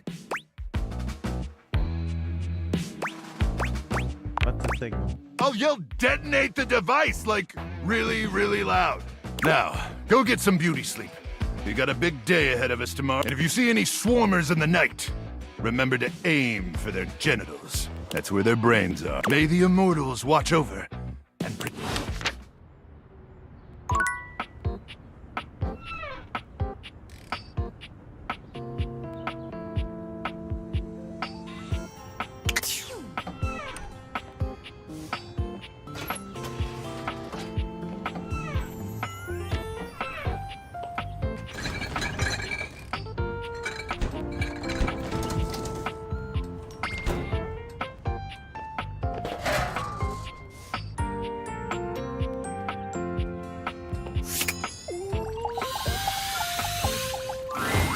What's wrong with food fetch? There's nothing wrong with food fetch. There's something wrong with us always using food fetch. I was not made to simply reheat pizza. It's the best way to do it. But to make your own pizza, to place your own toppings, arranging them in the masterful design and allowing me to help elevate the dish to the best it can be, that is the stuff dreams are made of. Mm-hmm. Stefan is upset I told him to warm the pizza up in the oven. Upset? I'm not upset. You told them what you suggested was correct. I just wanted them to have a great lunch. Isn't that what we both want? Of course I do. Who do you think I am? A good meal is the best thing in the world. What did you think? Was the pizza better warmed up in the oven?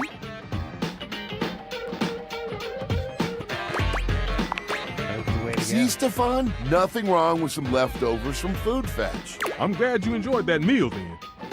When you're ready to cook some real cuisine, you know where to find me. Loosen up a bit. Cool Kid enjoyed the food. Isn't that all that matters? You have a point, Freddy.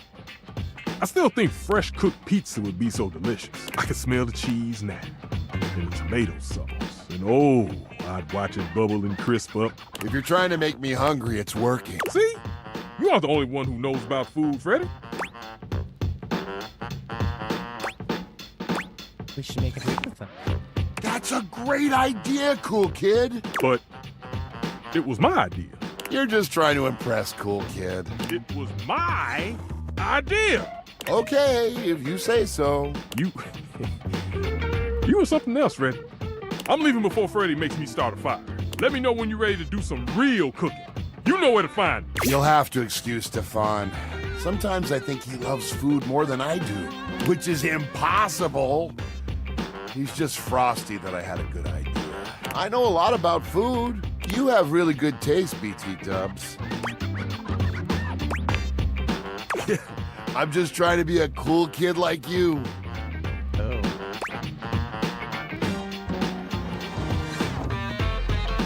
don't have to try. You're already cool. Well, maybe we can chill together more often. Good thing I know where to find you. I'll be chilling here, waiting for you. Oh, before you go, you want a snack? Sure. Great. Here you go. Oh, I thought you said... Well, just keep it.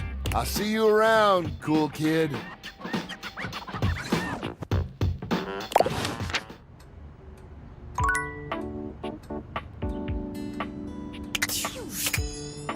We've got 3 more.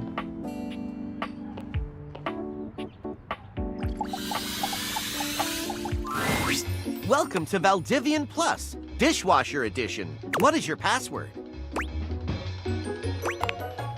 I'm so sorry, but I will send a message to the account holder warning them of the... A message has been... Goodbye.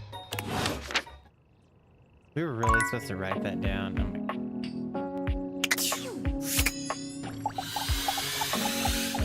my... Hello, Sunshine. Abel told me to say hi. Abel? My sturdy cowboy. I've known Abel for some time now, and I'm not surprised he sent you to me. He's a solitary type, but if you asked, he'd give you the cloth off his table. Why, he holds up practically half the house without a word of complaint.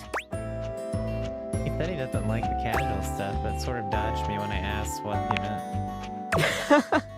Yes, he would dodge that question.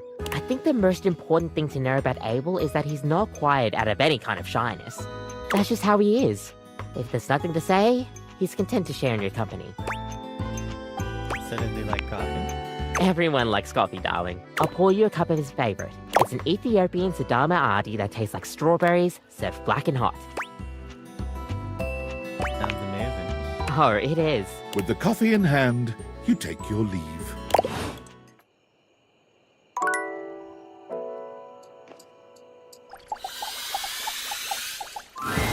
When you turned your gaze on your trash can, you were expecting shiny metal and black plastic. Damn it, you expected the garbage. Why does he look hot? What you weren't expecting was the handsome face, sculpted jaw, and delicate peaks of skin artfully framed by actual garbage. This garbage lurker, for his part, seems far less impressed with you. Huh? What? Cam? Hey man, what's up? Things that aren't down, I guess. Wow.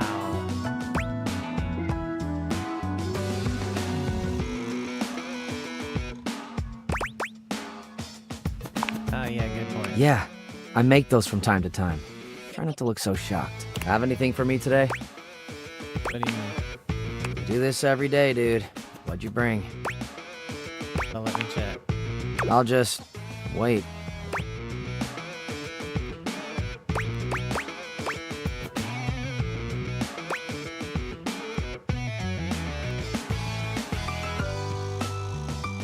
Got a Clementine pill. Clementine, huh? I'm guessing you're not throwing away a song about the California gold rush in 1849. No, it's a fruit. It's like a sweet tiny orange. Okay. And I ate it. I don't like eating the peel. Well, I do. Nice haul. I'll take it.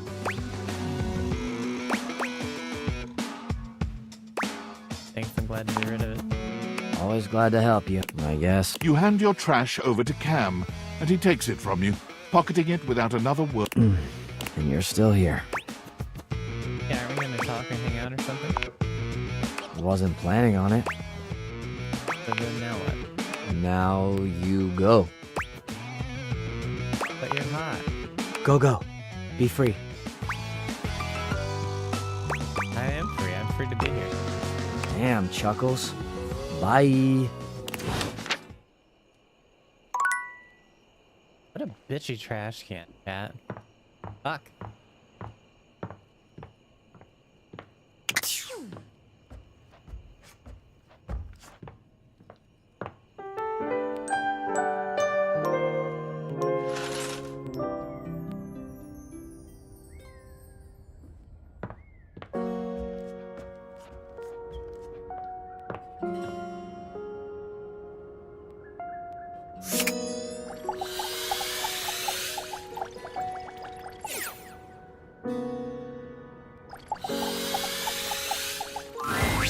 The fiery figure that stands before you nearly defies description.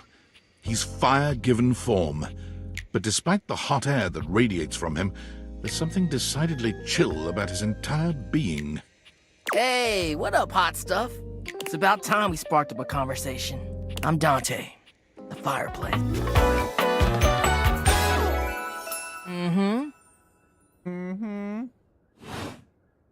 Sure, we just met, but you could think of me as an old flame.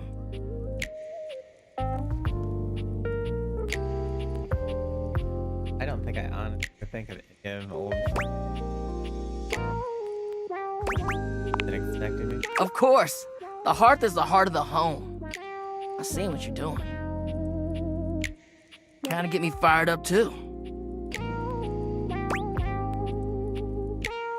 I like the sounds of it. Nah, not like that, you little freaky deaky indoor dork. Fired up to teach, and you need my help. Help? Yeah, but it's all good, because I've been waiting for the perfect student. Yup, if you really want to up the ante in this love hunt, you need to work on your pickup lines. Pickup skills? Yup. It's not always gonna be so easy as firing up those specs and talking someone's ear off, be it love, friendship, or hatred. The sizzling art of the pickup is all you need. I'm the master, and you're the perfect human to pass the torch to.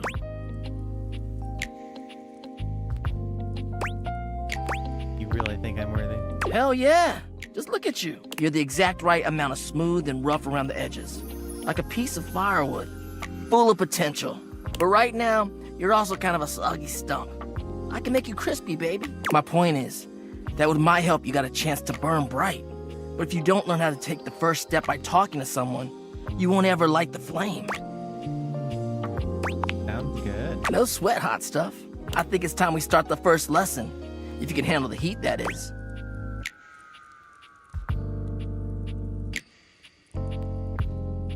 Bring it on. Haha, hell yeah! Tell you what, let's start with some punny pickup lines. See what I'm working with here. So what do you think? You up for it?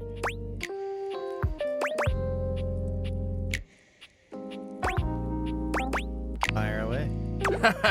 Seems like you're already getting the hang of this. All right, how about this? What up, hottie? Got a light? Because I think you just might be my perfect match. Huh? Huh? What'd you think?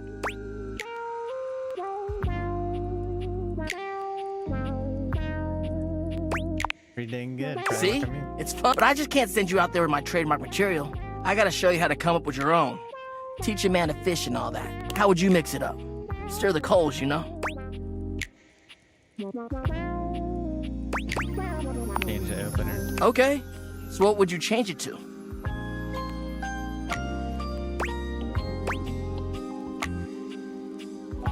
Why can't we do these?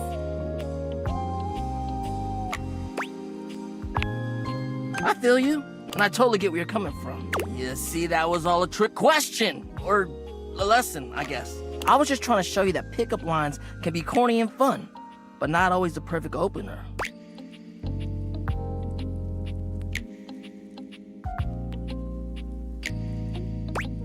As long as you're not relying. Now you're getting it. Tell you what, I'm gonna teach you how to make connections in a deep. And your first real lesson in the art of the pickup isn't about some magic one-liner.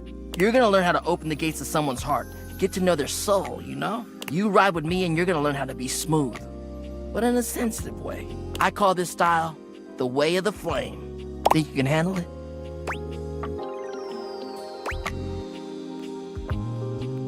Bring it on. All right, I'll give you a day to cool off, See me later for our next lesson, you little firecracker. Later!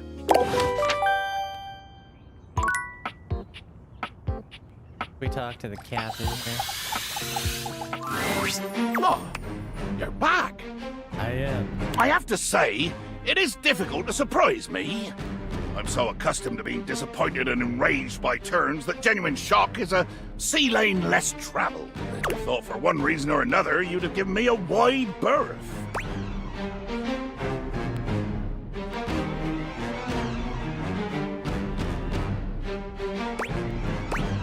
Are you kidding? They're so much fun. Well, in any case, I would hope at the least you're not wool-headed enough to put yourself in danger without a good reason. And yes, before you ask me, you're absolutely in danger right now. You're around me, aren't you? Don't be a boob. So, what reason have you for returning to the lair of the beast?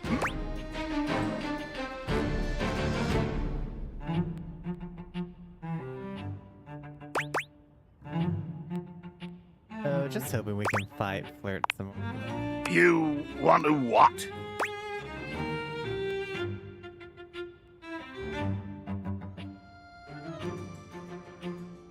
Want to lick your salty dick, you rogue. Oh, for the love of dating phones, what nonsense is this? I am not a flirter. I do not, as far as I'm concerned, flirting is something people do when they haven't the bollocks to get right down to the business of killing.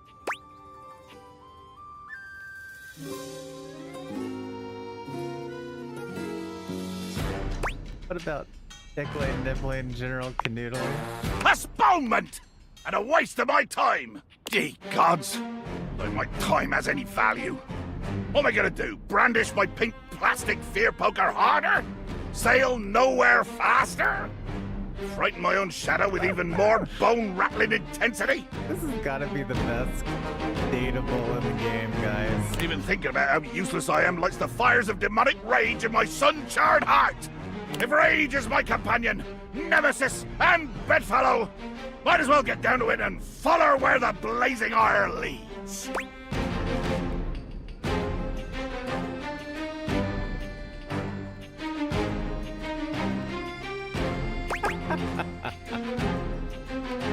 Oh my goodness. Yeah. See you later.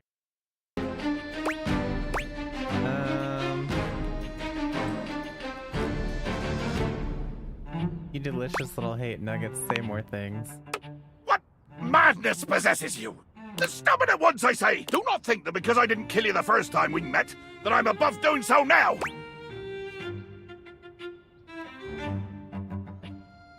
Bring it on, my tiny tyrant. Jack looks at you as though seeing you for the first time. You're not quite certain if that's disgust in his gaze or admiration. Dear sweet Davy Phones! In 100,000 turns of the stars, it would never have occurred to me that there existed someone more deranged than myself! And yet here you are. It seems I must come up with another way to frighten you out of my armor. Ha! What an excellent opportunity you provide me to use my cunning intellect.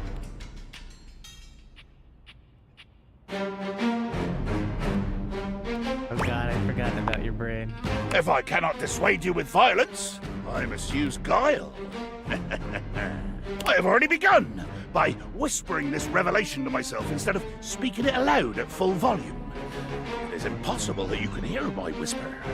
I am indeed a genius. I can think of one way, and only one way, for us to be together in the way you wish. The way you seem to be implying with your words and your gyrating.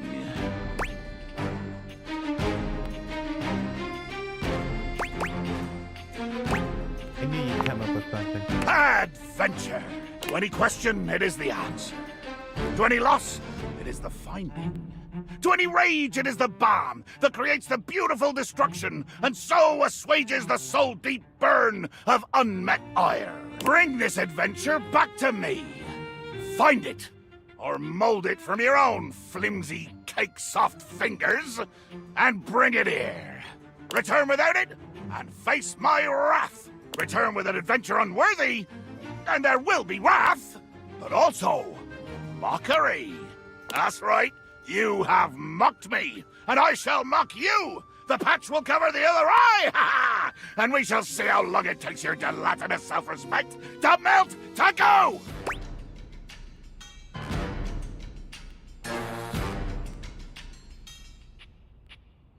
Anything you say, Nugget.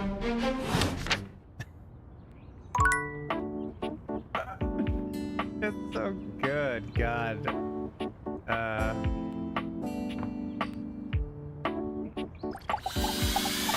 Is this the thing? For a moment, it looks as if a firefighter has appeared in your home, smoke and all. But a closer look reveals the smoke is in fact attached to this apparent firefighter's head. You don't get much of a chance to scrutinize her appearance any further, because the moment she notices you, she begins to rush you along, raising her voice and waving her arms at you. Thank heavens you're here. Wait, well, don't just stand there. Go get help! Help, I am the help. Don't you blink see that?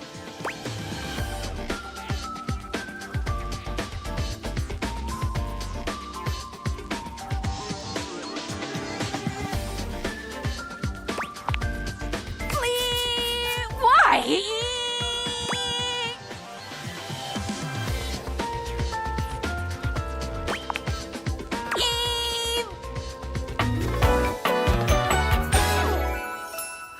Arma. Whoa there! My content aware has given me a tickle. Arma has gone through some trauma and might even have more in store for her. It could be triggering for people who have dealt with trauma, suicide, and other violent acts. If dealing with that kind of behavior in a light way is disagreeable, I wouldn't recommend this one, that's for sure. You cool with that? Or you want to skip it? On with the show. What's that? Couldn't hear you for a sec. Arma Alarm at your service. You too. So, what brings you around here? Thought I heard a noise, a sort of loud beat. Oh yeah, that's part of my job. You see, I'm here to protect the house from fire. Take a look around you, at everything you love. Now just think. If you're not careful, it could be gone in an instant, consumed by raging flames. I've got to stay vigilant at all times. Wow, real life hero. I admire that.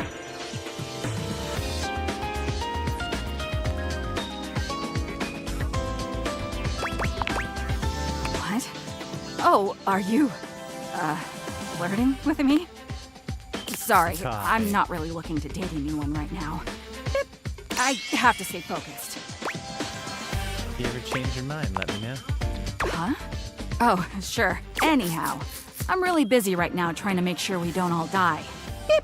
Maybe it would be best if you came back another time, alright?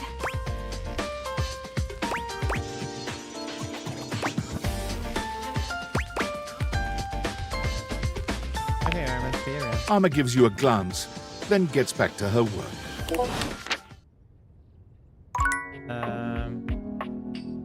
What about the lamp chat? Do you think the lamp's a dateable thing? For a moment, you wonder if your date-viators are malfunctioning. But no, the fashionista standing before you is just that dazzling.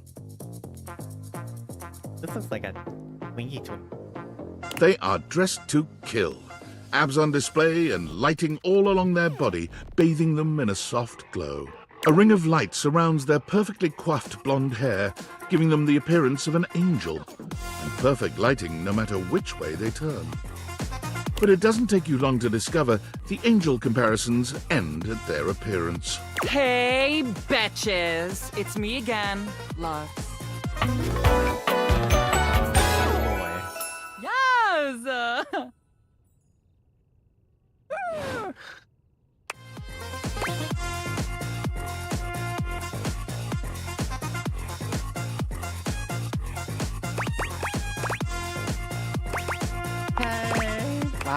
Wow. Seriously? Keep it down, okay? Can you not see that I am alive? Sorry, that So, anyway, Like I was saying, Luxies, this product is literally perfection. I can use it to cleanse and conceal any lines or wrinkles or unsightly blemishes on my glass. This tramway activated air is ungodly good. Literally letting the light literally shine out. I can...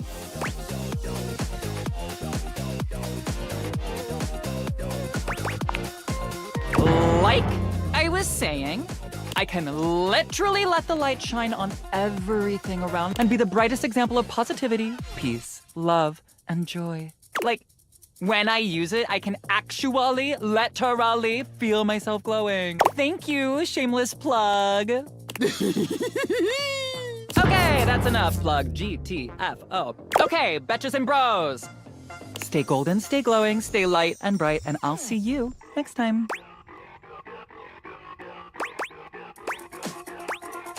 You done yet?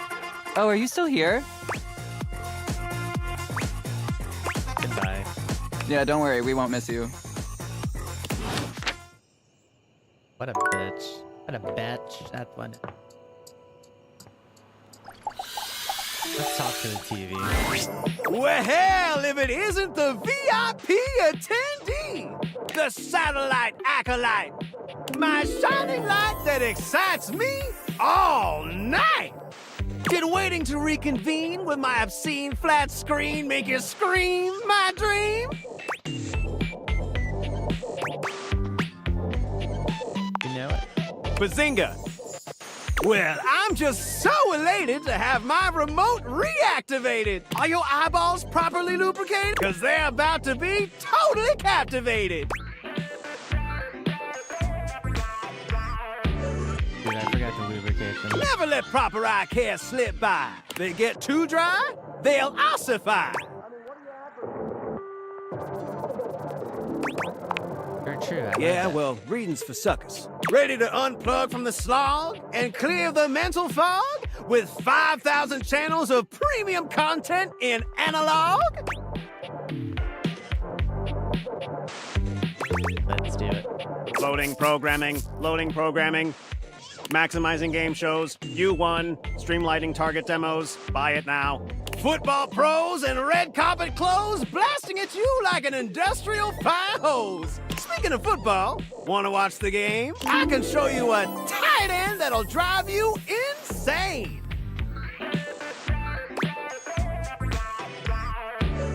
Oh, I bet you could. Is that flirtation my diodes are detecting? Maybe after the game we can spend some more time connecting. I like that. Isn't live television incredibly stirring? Knowing you're witnessing something as it's occurring? White knuckle turns at the Grand Prix! Hysterical late night comedy! News that changes history! Oh my God. Never fails to amaze me. The crack of the baseball bat! Post-pounding combat! Let's see if our Diviflix offers something like that! What? Well, that's just fine. I don't mind. I still got 5,000 channels for us to watch till we go blind.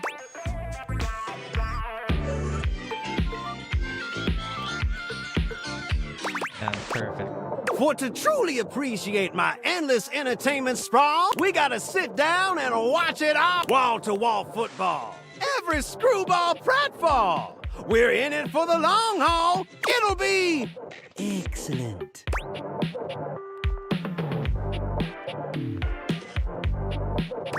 Plug it in my vein. Later on, just swing through, boo, and I'll queue up something new for us to view. Y'all come back now, you hear?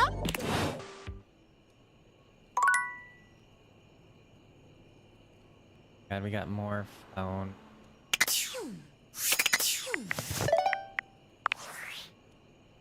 It's me. Were you followed? Is this signal encrypted? It'll have to do. Listen, I've been giving more thought to our previous conversation about the ethical implications of transforming inanimate objects into humans, and I've come to a realization. Okay. It's honestly not up to us whether an object should become human. It's up to the object. And if an object expresses desire for personhood, who are we to deny them? Exactly. I did discover one other interesting piece to all this. After analyzing the data, it appears that certain objects can only become human if the Dateviator user possesses the necessary personality traits. I'm not sure why. I theorize it's because certain character attributes emit an energy vibration on the same resonant frequency as the molecules of a particular inanimate object. But in all honesty, it's likely a mystery that science will never solve. Oh, I have it there. That science will never solve. Regardless, I was able to discover which personality traits seem to resonate with each inanimate object, and I've uploaded that data into the Dateviators. I've labeled it Realization Recipes. You should be able to access those files now. Why realization recipe? I'm so sorry, but there's no time. Valdivian's goons were closing in, so I was forced to flee to a country in South America to avoid detection, and my cell carrier's overseas data plan is very limited. Seriously? 10 megabytes a day? I can barely send a GIF. What a joke! Remember, check the Dateviators for the realization recipes. Oh, will do. Oh, these idiots. Valdivianites, it's David Most, your beloved CEO, with an important question. What do the following items have in common? Cellophane, eyeglasses, and bottled water. If you guessed they're all 15% off today only on Valdivian.com, you'd be absolutely correct. But even more importantly, they're all transparent. As your leader, I value transparency above all else, especially when the board of directors changes the locks on my office. Message received, Ian. With that spirit in mind, I need to share some difficult news with you today. I have not been entirely candid regarding my lost sunglasses. Firstly, the lost item was thankfully not my sunglasses. My sunglasses were handcrafted in Italy by blind artisans, are inlaid with conflict diamonds, and are locked in my safety deposit box. No, the missing item in question is actually a Valdivian prototype.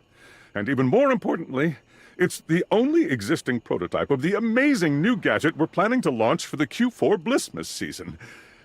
Unfortunately, the engineer who invented the prototype was a disgruntled former employee who destroyed the schematics before disappearing himself. So, as you can see, it is imperative that the glasses are found as quickly as possible.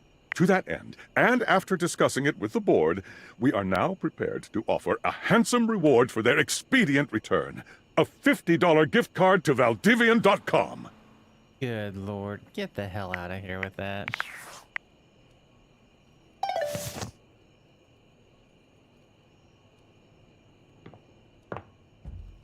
Oh, time to hit the hay.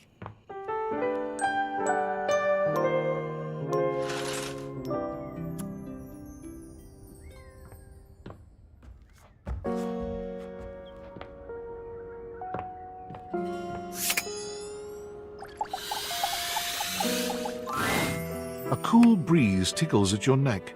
You can feel someone here, but you can't see anyone. Yes. Why are you here? What are you doing?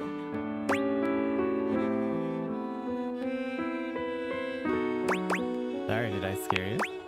Yes! You scared me. Don't you know who you are?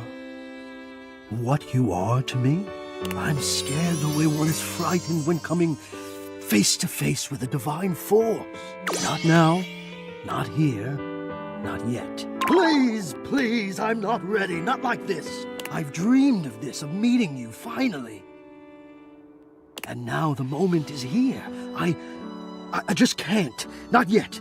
I'll be ready when you come back.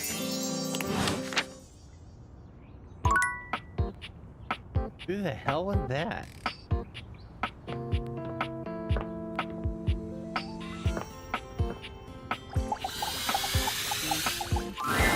The figure who stands before you has the casual, confident air of someone who knows just what she's about. Her short hair glows with the colors of sunrise, and her blue eyes drink you in without a trace of shame or embarrassment. She evaluates you with a hand on one hip, her draped clothing subtly highlighting curves you'd never have expected from your rigid, structured window. Well, hi there. I'm Gwendolyn. Hi, Gwendolyn. Oh. And you? Well, you're quite the looker, aren't you? I'm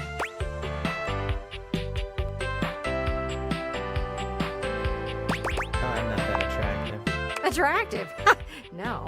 You're the one looking out at me all the time. Look, I don't mean to be so forward. I found I'm happiest when I'm transparent about what I want and what I'm looking for. And unlike most everyone here, I've been ogled by humans for centuries. I have had enough attention on me, thank you very much.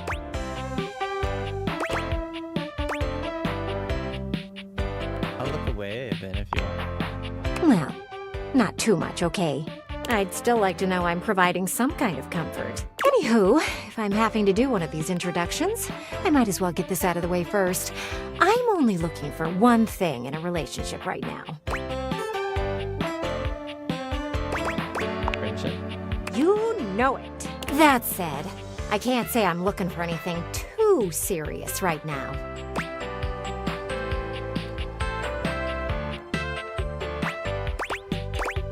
I'm almost jealous. Well then, channel that into something productive. From what I've seen, the world out there is a lot more entertaining than staying inside all day. I'm hopeful that someday soon you'll get to experience that firsthand. There's so much to do in this world. So many views to see. Even just the simple joy of a night on the town. Yet here you are, taking a breather, same as me, but you haven't even had fun yet. I really am working on it. Oh, I know, cutie, and I don't mean to rush you. I just want to see you live a little, that's all. Stop watching life pass you by. Enjoy yourself. Kiss someone. Kiss many someones. And then maybe, in between your adventures, you can come tell me about all the fun you're having. Sounds great, I'll report back. Over and out.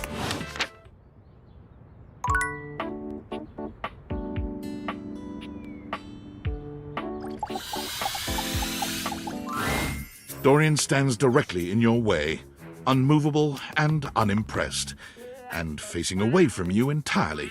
What are you looking at? Well, that nice backstock, for one.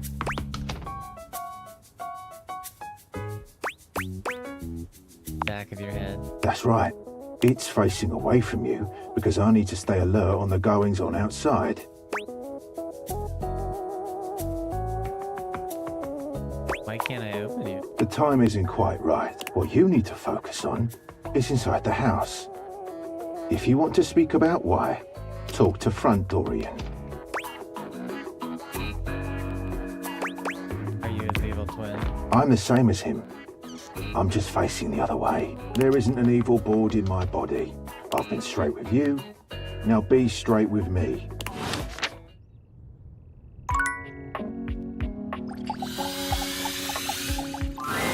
A red-haired traveler lifts her goggles to peek at you, revealing freckled cheeks and stunning blue eyes. There's a friendly air about her that makes you want to hear her stories.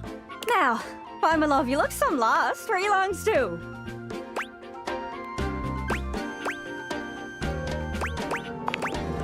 Oh, sorry. Sometimes my accent comes out when I get too excited. It's made in Newfoundland, you see. This little rock right She bends around and points to one of the patches on her jacket sleeves. here. Friendliest folk you'll ever meet, but the dialect can be a little much for some. I'll try to speak plain for you. Name's Gaia, by the way.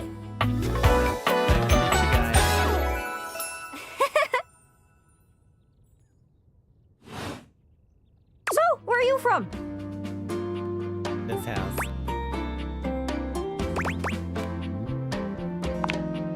Ah, here then. Right, makes sense. It's a right shame, though. See, I got all these countries and rivers and seas on my jacket. It's a collection I've been working on. And I know the names, but I don't really know the places, you know? I mean, heck, I got them all memorized even. United States, Canada, Mexico, Panama. The works. But without a story behind it, they all feel so far away. You'd think they'd be in arm's reach considering they're on my sleeves, but it's a brain problem. I just can't pin anything down without context. Without stories, maps are just paper. Dots and lines. The reason I ask where you're from is so I can shape the places in my mind with some kind of meaning. Because right now, it feels a bit like I'm just wearing a big vest of unchecked boxes. Jeez, here I go talking your ear off. Sorry about that. It's just, I'm having trouble putting myself out there, and I'm so interested in being out there. Can't you just wrap around like everyone else seems to be able to do? I've tried. I want to talk to the others, but I think I must be too forward or something. I skip on up to them and I ask them about themselves, and they just run away. That can't be. Seems so nice. It's not about just being nice. I come up to the others so I can ask about them. Get to know them, who they are. But before I can get to the point, I always go spouting off about something or other, like telling them factoids I've heard about what I imagine their home to be. And 9 times out of 10, I'm some level of wrong. And the other time I'm right, but it's in an insulting way. One thing leads to another, and they give me this look. And soon enough, they find an excuse to leave. I'm just bad at it, I guess. Sometimes I feel like no matter how hard I push myself, I'm just going in circles. You know what I mean? Oh, I get it. It's hard, isn't it? I can see why you'd need practice for dating. It's just too easy to mess up. You say one wrong thing and poof, they're gone. It's so frustrating. Tell me about it. That electric box and toilet are just fucked now. Sorry. I think I might be Mercator projecting on your situation a little bit. Whoa, I just had the best idea. You're running to the Four Winds meeting with people and speaking to the others, yeah? I'm sure some of those folks come from other places, right? Travelers, you knows what I'm saying. Why don't you ask them what they're about? Get to know them a little better, figures out they ticks, and come back and we'll have a yarn. Sound good? I didn't catch that exactly. Speak plain, Gaia, speak plain. Okay, so you're speaking with objects all over the house. You know how some of us have little labels that say things like made in China or hecho in Argentina. On the bottom?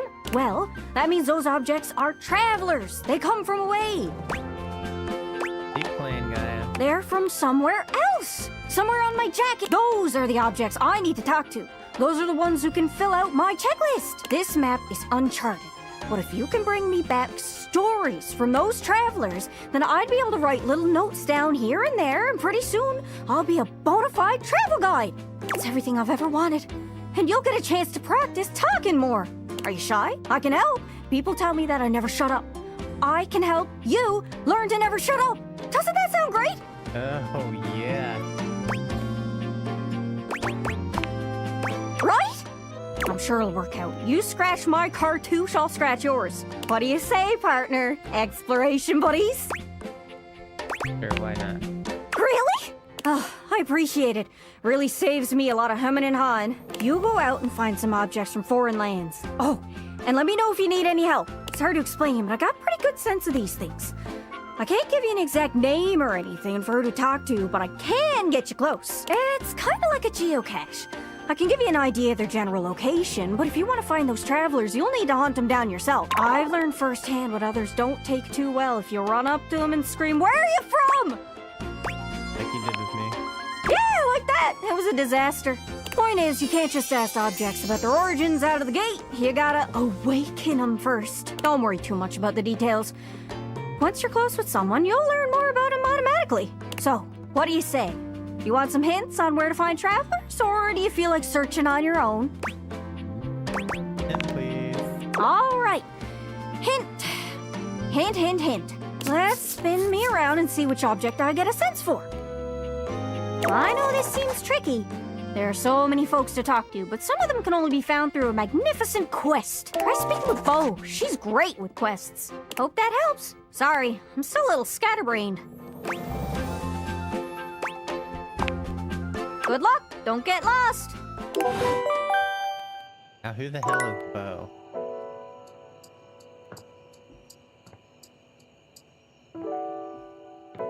Let's talk to this coffee.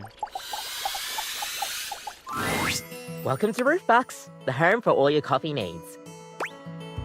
Nice to see you again. Kopi gives you an awkward smile, fidgeting with her coffee implements. She keeps looking at you as though she was searching for something. Oh, well, it's, Nice to see you too. You're, that's right. Kopi snaps her fingers. Realization striking. We had a little chat last time, didn't we? We did. Well, thanks for coming back. I do appreciate your patronage. We actually have a new drink added to the menu since the last time you came in. So, what can I get for you today? Sure thing. Kopi gets to work, grinding and pouring and mixing with an impressive speed. And voila! One latte just for you. Hope you like it. Is there anything you'd like to know about the latte?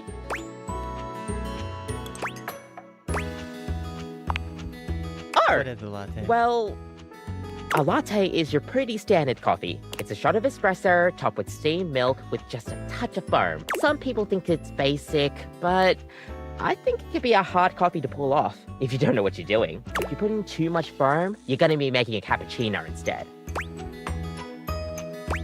Definitely underrated. Yeah, you get me. We'll see you next time.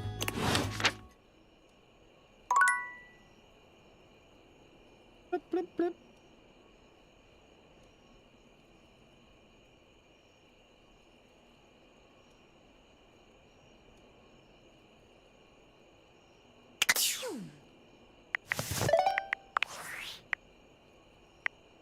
Attention, jackasses! It's been weeks already, and you're seriously telling me there's been absolutely no movement on this missing glasses issue?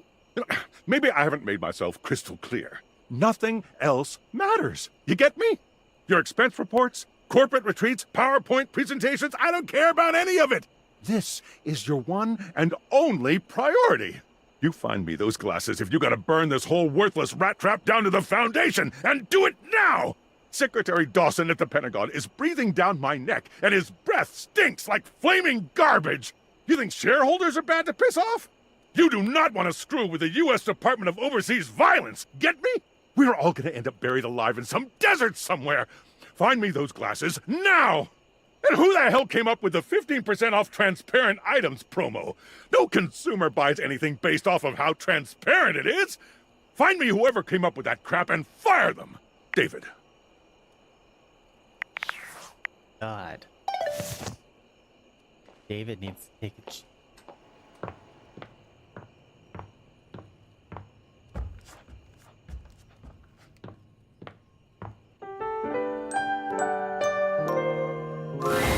Your room is dark and cold, and though you may have gone to sleep alone, you can feel someone else here. Nightmare looms over the edge of your bed, at once friendly and disquieting. Is it you again? Hey. Ah, I've been contemplating what to show you this time. What may unsettle you? Get your blood pumping. This time I think maybe you're speaking in front of an audience. Is that scary alone? The thought of being vulnerable in front of so many people, expecting eyes on you, knowing if you misspeak even once, they won't respect you. They might not even like you, or be able to stand you. Your words tumble out and you start mixing them up. You can feel your heartbeat in your ears. The spotlights on you make you start to sweat. You start to get your lips under control and the words start to flow the way you intended. Then your tongue presses against your front teeth and they give. One of your teeth slips out of your gum and down onto the podium in front of you. You stare in horror. You reach to pick it up, and then a canine tooth drops to your tongue. You let out a petrifying, guttural scream as your own teeth fall loose from your gums. A tickle in your throat makes you cough. The people in the audience gasp, retch, lean back, flee from their seats. You're coughing up more teeth. They come out of your mouth and into your hands bloody. Your mouth is just gums now. But the teeth, they're still coming. Tears prickle in your eyes. Then you try to apologize to your audience. You realize you're a monster. The teeth clatter to the podium and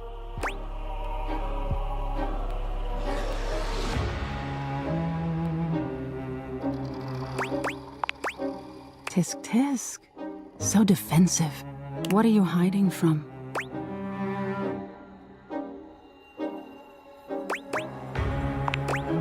Is that so? Why don't you tell me what really scares you? There must be something you're hiding away. Something a little deeper. A tad more frightening than bugs and blood and teeth.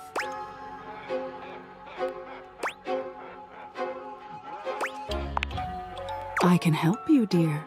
Do you really want to hold on to your insecurities so tightly? Don't you want to conquer your fears?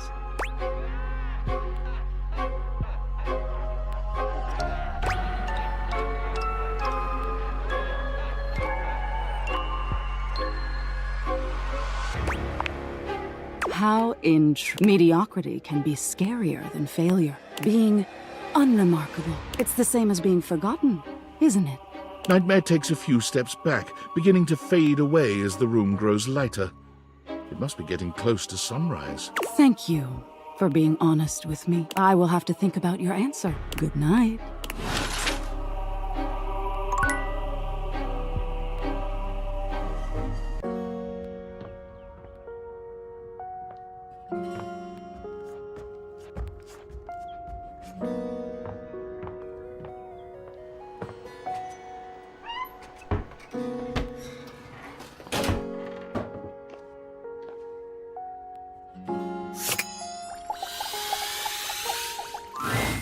Normally, when you aim your dateviators at an object, you see one personality only. But this time, there are two. And they're so engrossed in a hideous argument, they don't even notice you've arrived. One is dressed in woven straw, with clothing in a basket on her back, and a shock of red hair that runs down it. The other is only just visible under a messy mop of dark hair and a pile of dirty clothes he's draped all over his body. Do you think I'm stupid? You think I can't see what's going on right in front of me? I never said you were stupid, but I am starting to think you're insane. If I'm insane, it's because you make me that way. Yeah? Without me in your life, you'd be real fucking normal, huh? Like you don't cling to literally anyone in your life the same way. I wouldn't have to cling if you would just stay where I can see you. I am here literally every day. I can't have a minute to myself.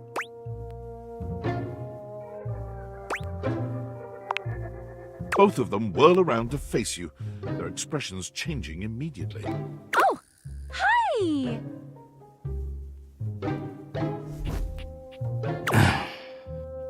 I'm sorry you had to hear that, but please don't worry, it's fine. Yeah, just fine. The energy in the room may have dampened, but there's still a thick tension in the air.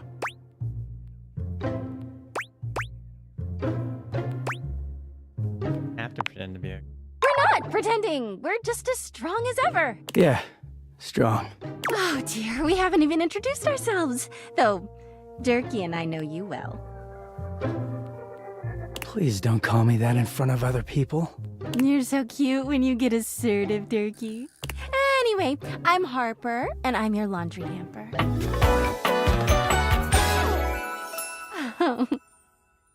Oh boy. I'm Dirk, and I'm your dirty laundry. Mm-hmm. Whoa there! My content aware has given me a tickle.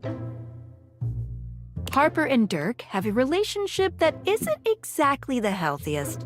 It could be triggering for people who have dealt with toxic and abusive relationships. If dealing with that kind of behavior in a light way is disagreeable, I wouldn't recommend this one, that's for sure. You cool with that? Or you want to skip it? On with the show. He is a very dirty boy, isn't he? Harper. Harper stomps on Dirk's foot, beaming all the while. Dirk grunts, but says nothing. Anyway, that's us. You could sound a little happier when introducing us, Durkee. Do I not seem happy? He looks at you. Every minute with Harper is a non-stop party. Harper's smile grows strained. Well, someone around here's gotta try to put a happy face on things. Durkee broods all the time like he's fucking Batman.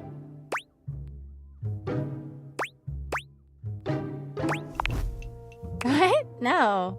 You know, the baseball-themed superhero who patrols the stadium of Baseball City.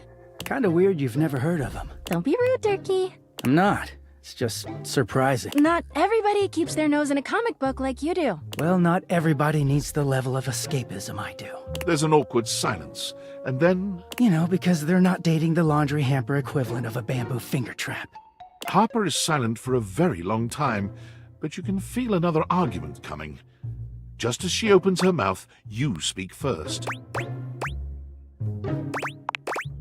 You too, honey. Come see us again sometime. The look in Dirk's eyes seems a bit desperate, as if he's silently pleading with you to return. You can hear Harper and Dirk's raised voices long after you leave the room. Wait.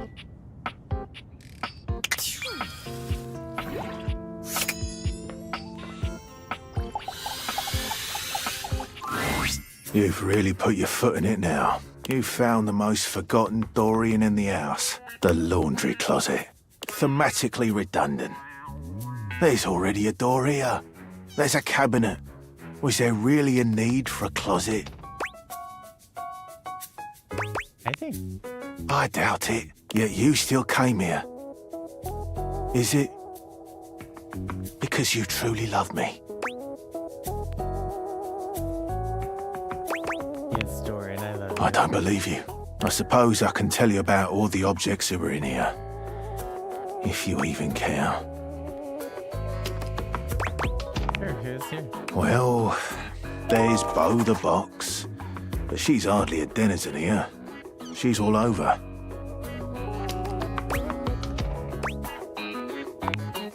I wouldn't recommend it. There's Hoove, of course. The vacuum, and that's it. There's Bobby Pin. Not anymore. That's it.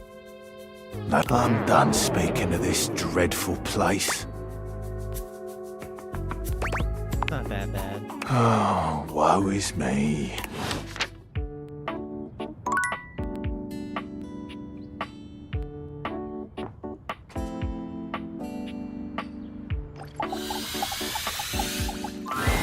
Ranger, good morning, is what I would say if you got here on time for the mission. Oh, calm down, hot stuff. I heated up a brownie and everything with how excited I was for the early start. Can you feel it, Ranger? Take in a deep, masculine breath. There's something in the air today. And I don't mean the stench of mutant corpses wafting over from the eastern wastes. Just, ignore that. I kinda like it. Ah, a ranger who relishes the smell of death. Just the type of ranger I'd want close beside me in the meat grinder. Real close. Wait, is it 1,000 hours already? Cruck! We better suit up and head out. You got all your supplies? Your protein gels? Your travel-sized toothpaste?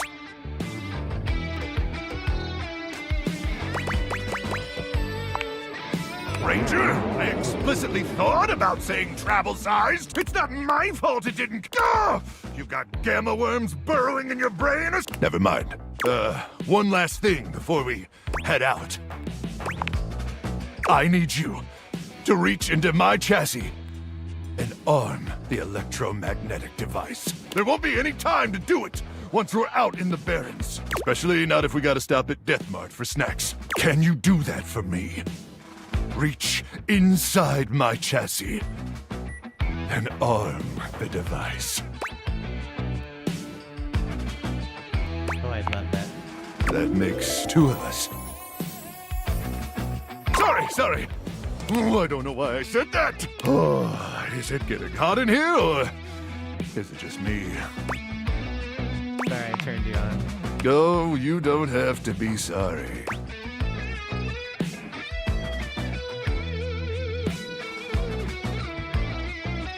We'll talk about this later, so... Ooh, I just might be in love. But first things first, I need you to open up the door. Just push the open button on my keypad. Easy now. Easy. You press the open button on Luke's console with ginger fingers, and it swings open without a... All right, great. Now I need you to reach inside my cavity. Real deep. Now, gently feel around for the magnetron. You do as he asks, though you're not entirely sure how well this is going to go. It should be a small metal cylindrical device. Oh, you're doing so good, Ranger. What? What's the matter?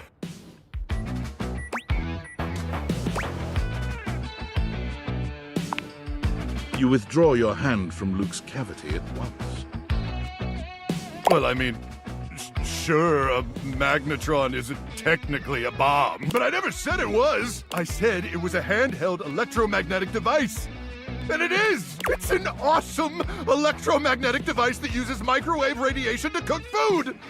Delicious food! But that doesn't mean it can't send those swarmers back to hell. Unless you're calling me a liar. Yeah, well, it's too late for sorry. I can't believe this. After all, after I let you inside my... You have the audacity to call me, and if I'm lying about the magnetron, I must be lying about other stuff. Is that what you think?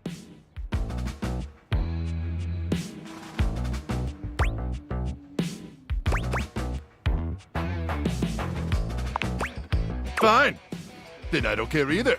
Look, I'm not gonna sit around here and be insulted. And since I can't actually leave, because I'm a freaking microwave, I'd appreciate it if you'd get out of my face. May the immortals curse you with skin rashes and buboes and stale gum and other totally bad stuff. Oh, Lord.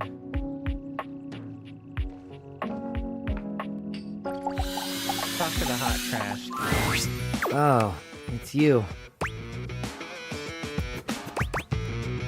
Salty again, huh? Salt adds flavor. Use liberally. What did you bring?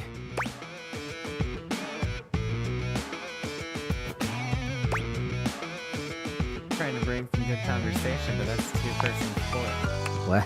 Well, now who's salty? Bring it out of me. Everyone's got a skill.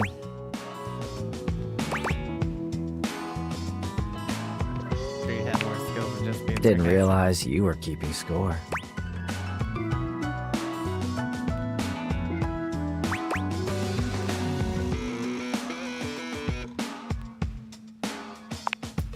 Well, right now, I'm pretty happy being good at this thing.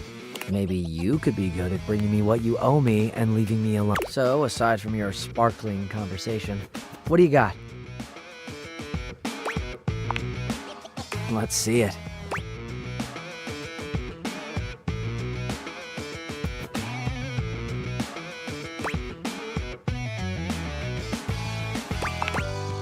Gold mine. Where'd you find it?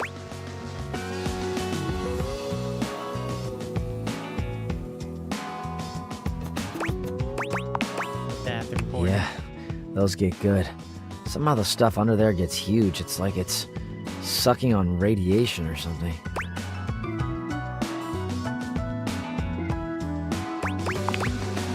Exactly. I actually once had one I could ride for a while. That was cool.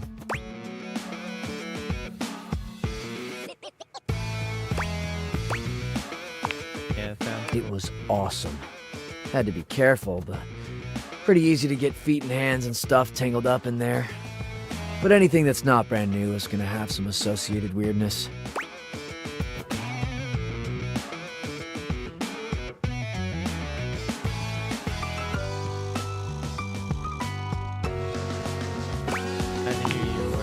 What do you mean by that?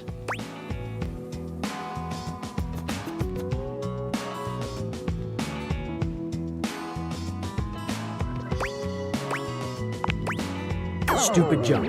Hey, look, I'm not a huge fan of that kind of talk.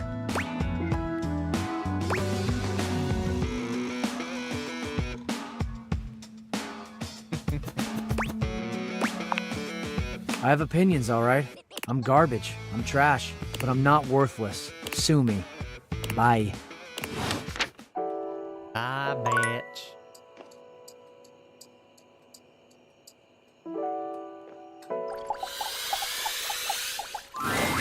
You see a slim, dainty gentleman in a well-tailored suit. He's absorbed in the ticking of a fancy pocket watch. What a cute But it's the cowboy. feline ears on his head that most catch your attention. A tail sprouts from just above his backside, moving back and forth in time with the watch. Tick, tick, tick.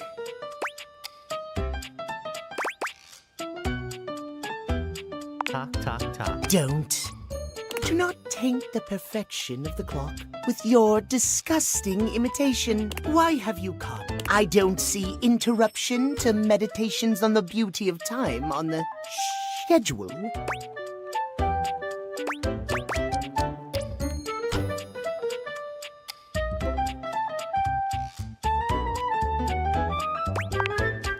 Oh, well, I can certainly make time for that. Perhaps you do not know this, as so few are as attuned to time as I am. But punctuality is of the utmost importance.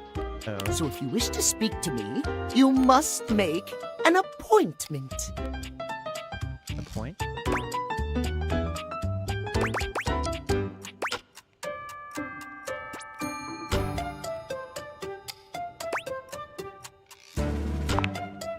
You mock my elocution. I speak with elegance, precision, timeliness.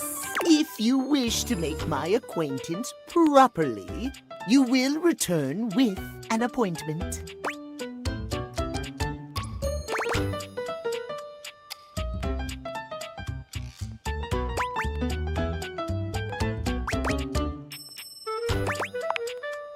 Sweet heavenly hours, I was so busy reprimanding you, I forgot to introduce myself. Not that you didn't deserve it for breaking from the schedule, but it is no excuse. Timothy Timepiece, at your service. Oh, Lord, Timothy.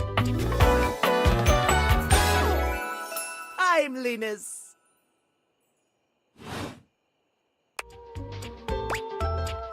Guess that explains the obsession of time.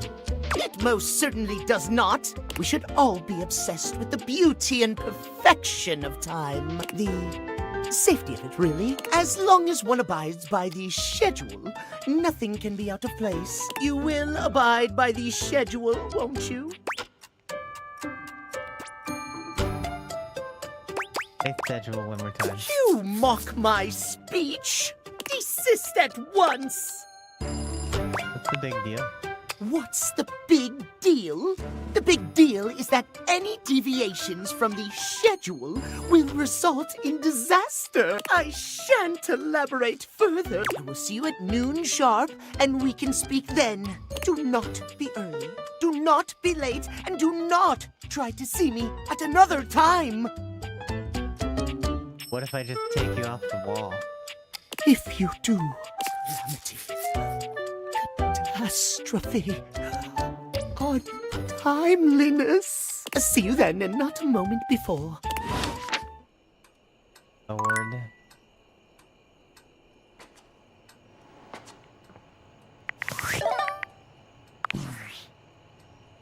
David is obviously becoming desperate, and he doesn't do well under pressure. I'm worried his behavior will gradually become increasingly erratic until he crosses a line he can't come back from. Well, that's David's problem. You have no idea. I should never have put you in this situation. Naively, I believed as Valdivian's lowest paid employee, you would be safe. But it's become clear that as long as you possess the Dateviators, you'll be the target of David's wrath. Anyway, I have a solution. What? Use the realization recipes to bring Skylar to life. If Skylar becomes human, the Dateviators will instantly cease to operate. And if the Dateviators cease to operate, there will be absolutely no evidence implicating you in their theft. Realize Skylar and destroy the Dateviators before David unleashes his full fury upon you. He has access to resources you'd never believe. I'm afraid there's just no time to explain. You see, I forgot to charge my phone's battery last night, and now I'm at 2%. And I can't charge it because I also forgot my charging cable. Can you believe that? Ugh. But remember, realize Skylar ASAP. Why would I do that?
As you take in the sight of the adventurer standing before you, it's hard not to feel like you've stepped into one of those old adventure serials from decades gone by. Even though she's decked out in cardboard and masking tape, she looks like she's ready for anything.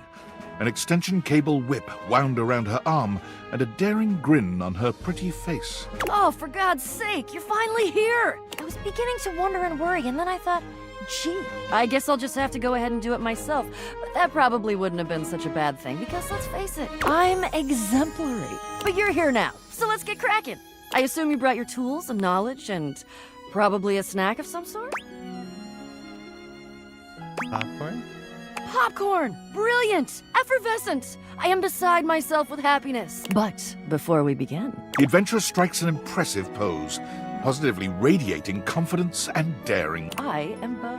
I am the soul, the spirit, the animating animus of boxes and storage containers in this house. This most special of houses, where it is my great privilege and my great destiny to reside.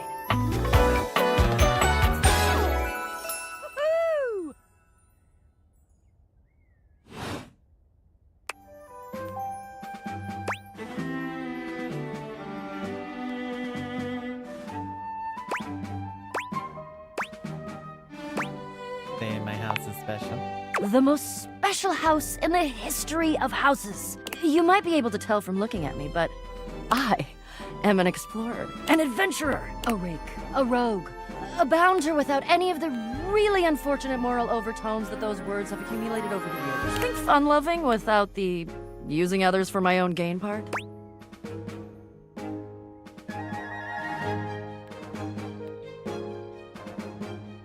Sounds like you're fantastic. That I am. I would ask who you are, but my goodness, there hardly seems to be a point. You must be, I mean, you couldn't be any other than, right?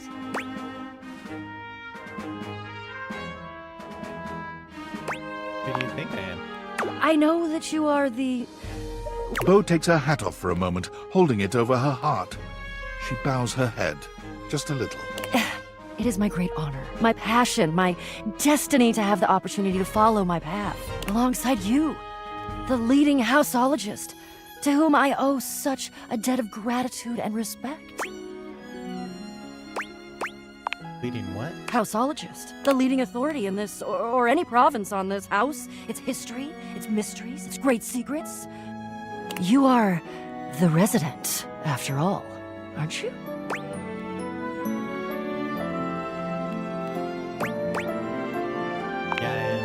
Are you telling me you're not the leading houseologist? Nope, I just live here. Oh dear. Bo returns her hat to her head, her reverent expression fading into a rather more sour. I'm starting to feel, well, a bit like I've got some birds in the box. What's that feel? Fluttering in the stomach, birds trapped, slightly nauseated because the damn birds keep trying to tip me over. But you, I may have already said too much. I'm currently putting on a facade of being hale and hearty, in case you missed it. All is well. Leave. Go away. Get out of here, you scamp, and maybe come back and we can maybe talk about some stuff, and maybe the quest will make its way in there somehow. But no promises. Okay. See ya. Alrighty.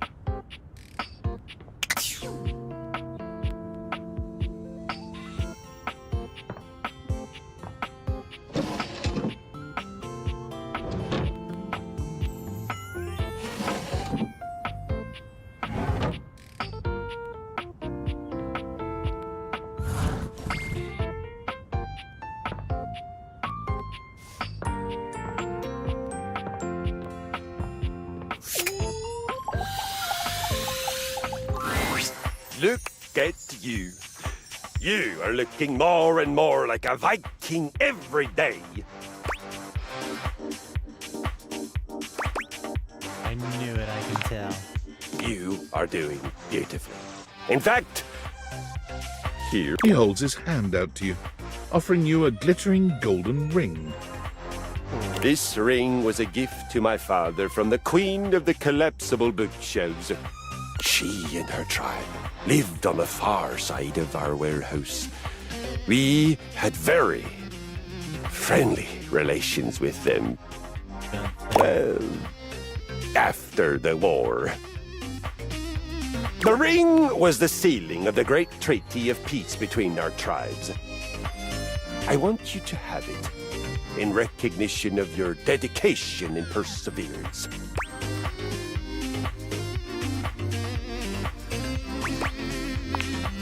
It is my honor. Did we just get married to Kristoff?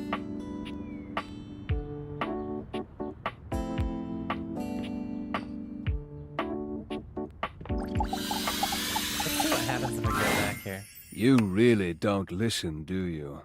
It's astounding you've managed to survive this long. Perhaps I wasn't clear enough last time. You are not welcome here. Oh, so we can't. The handsome construction worker currently invading your space makes you feel as though you've accidentally wandered into an active building site. He holds up his hands to stop you from going any further, glaring at you as he looks you up and down. Whoa, whoa! Where do you think you're going? To my next level. Eh? I can't let you in here without the proper PPE. Yeah. Tony puts his fingers to his mouth and whistles. Hey, oh, get him out of here! Hang on a minute. PP what? Your hard hat, your boots, your high-vis vest. Come on, this is a job site. That is the breaker box closet. Don't even get me started. Not when Johnny Wannabe next door's got a whole garage to himself. I mean, I'm talking wall-to-wall pegboard, 6 kinds of saws. Oh, and he's got this 12-inch auger. Man, those things go deep.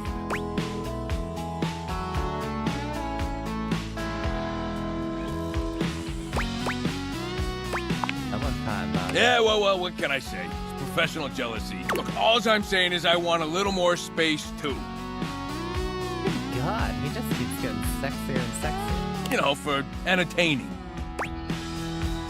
That's a lot of cocktail parties. I'm a popular tool. It's always, hi, Tony this, thanks, Tony that, or Tone, my ass is leaking.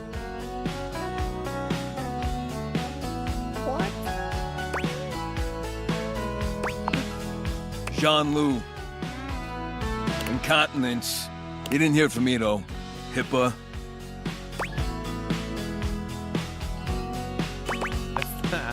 Anyways, objects need somewhere bigger than this to come see me for what ails them. And, sometimes old Tom might also want to have special company over. You know what I'm talking about, huh? Tony nods, grinning smugly at you. Hell yeah. You know what I'm talking about. You know, buddy. You know what I'm talking about. You know what I'm talking about, yeah. You know what I'm talking about? Woo! Tony nods at you. You nod at him. And you nod at each other, both entirely pleased that you each know what the other is talking about. So you get it. I need more space. Space for all sorts of things I may or may not be insinuating.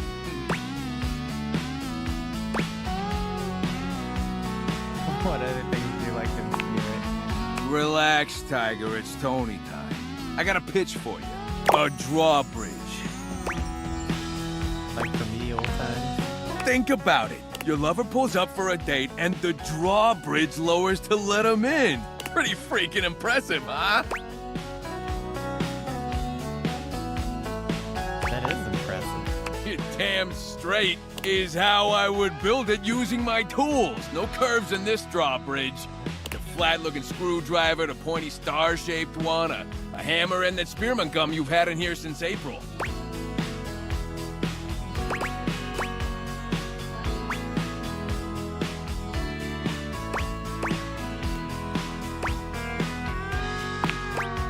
I All right, you like it, but you don't love it. I get that. How about this? Indoor slide. We get rid of the stairs, replace them with a slide. Great to travel from upstairs to downstairs. Not so much going up. Way ahead of you. All us construction guys do this. It's an industry standard. You ready? Heavy. Grippy socks. Of course, why didn't I think grippy socks? Yeah.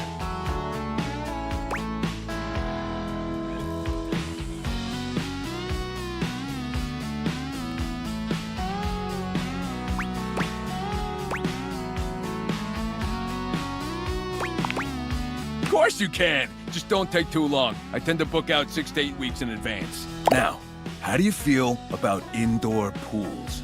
Because if we rip out the floor in the living room, we can get you an indoor pool. Oh, that would be amazing.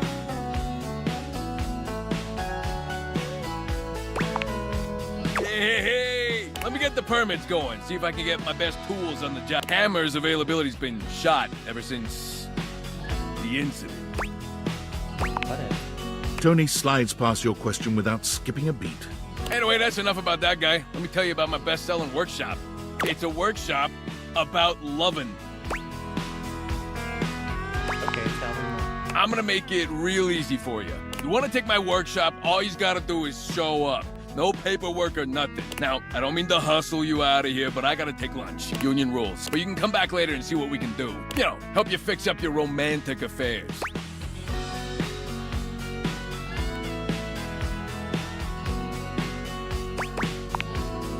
Oh, me? Never. Now get out of here before a crane hits you in the face.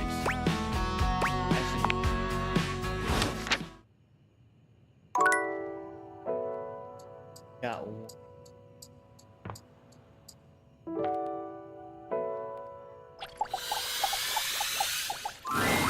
How does one even describe a warrior like this? A veritable, well, wall of muscle stands before you. It's almost comforting to know the walls of your house are this solid. Wall. Wall. Wall, wall. Wall. Wall, wall, wall! Okay, I get it. Wall.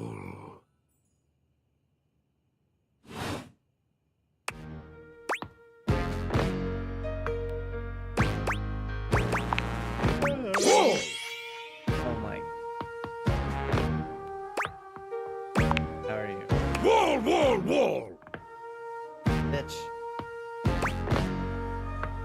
You know what I'm saying, but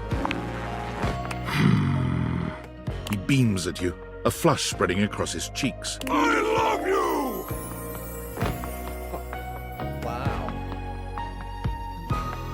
Yeah, that was the quick of... They love me.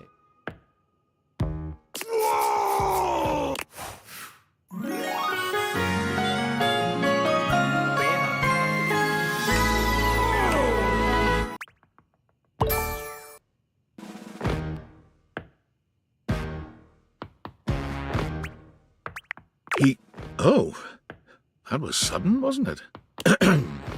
You and Wallace, who has only just introduced himself to you, are now lovers. His gaze settles on you, filled with tenderness.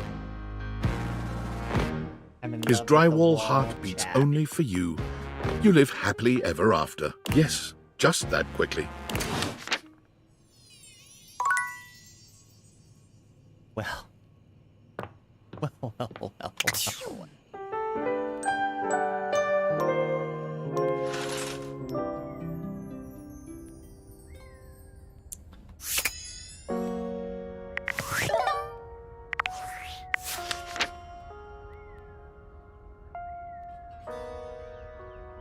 That's our hubby right there. Or who that is.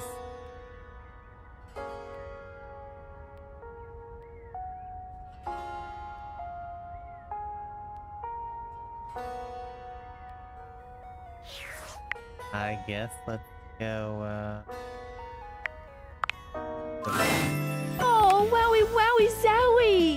You found love. Exactly one love. I'm so proud of you. Pretty hard to find love these days, so hopefully that didn't take too long. Well, all I can say is keep up the good work. Me, I'm gonna catch up on some Z's. Like a cool girl. But first, welcome! What can I do for you in my main menu?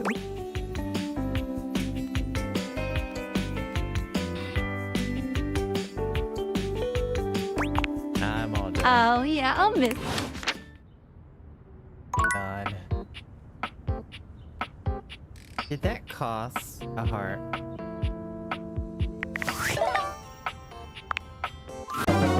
You've reached Reggie Rejection's special phone app.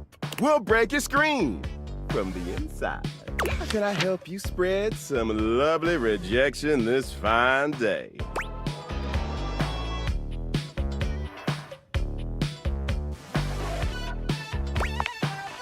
Oh yeah? Gimme.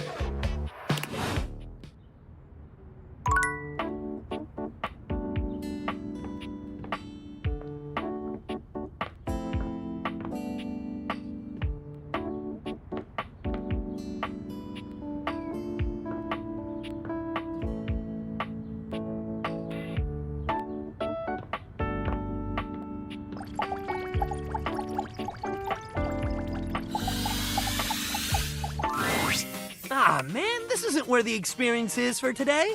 Yoga time. See you tomorrow. Oh, is it over here?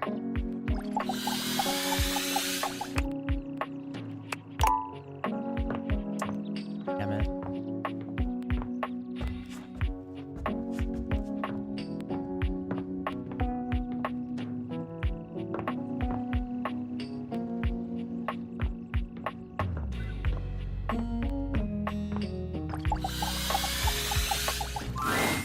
Seated in your living room is a being who seems to truly embody the concept of comfort.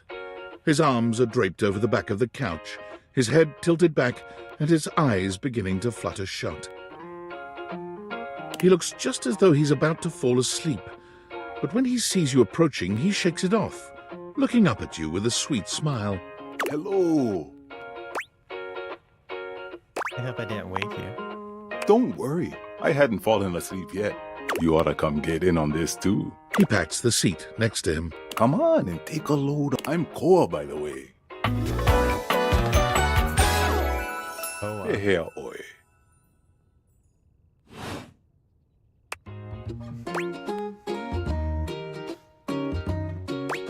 Pleasure. Hey, thanks. Most everyone would continue the conversation from here, but Koa only closes his eyes. You wait for him to say something, but all you can hear is his quiet breathing. You want to be alone? No. Koa opens one eye, but he doesn't move. I just thought you might like to share in all this comfort, you know? Couch culture is really all about taking it easy together. You know, like, you ever heard people talk about alone together?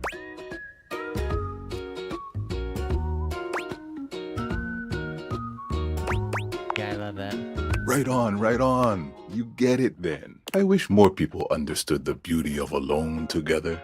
It means you can be at peace with another being without even saying a word. It means not forcing a conversation or an activity between the two of you. It means just enjoying the moment without any expectations. He sighs pleasantly, closing his eyes.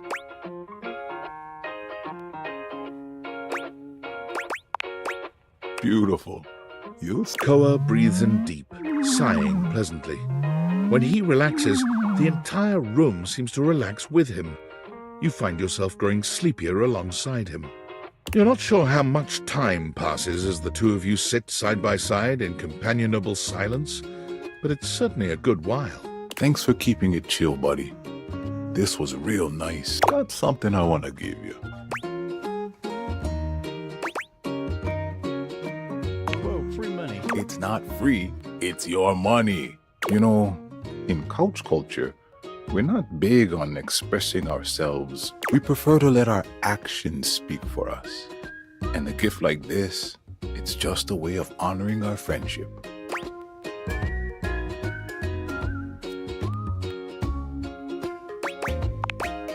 I'm just glad you appreciate it. Koa yawns. Was that in your pants? I'm gonna take a nap. Feel free to stick around as long as you want, alright? I'm just so comfy.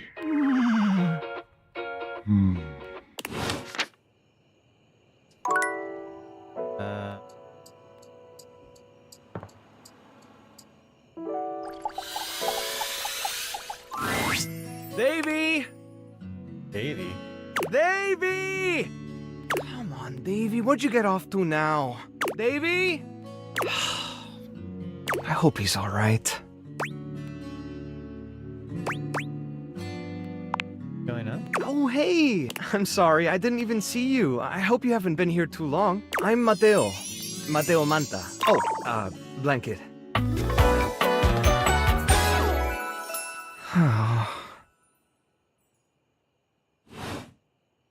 I've just been so focused on finding Davy. This is the second time he's wandered off this week. I'm starting to get really worried. Who's Davy? Davy's one of my rescues, a young knit bull that I found trapped in the office a few months ago. You wouldn't happen to have seen him around, would you? I don't think so, but I can keep an eye Thanks, out. I appreciate it. He's about an inch tall, hand-dyed, fingering weight, even though he acts like he's worsted, and it's always getting him into trouble. I just keep thinking about him all tangled up somewhere again, trapped and alone. He was in pretty rough shape when I found him the first time. No telling how long he'd been there. He was so frayed I wasn't sure if I'd be able to put him back together. It's hard to say. He might have just gotten lost or left behind, but there are certainly things out there who think it's funny to pull on a tasselhound string, you know? And they do go missing all the time. Unfortunately, it's pretty easy to get away with it. Whatever happened, he hung in there. After a few weeks, he bounced right back and was running around with the rest of the tasselhounds. Sounds like a happy ending.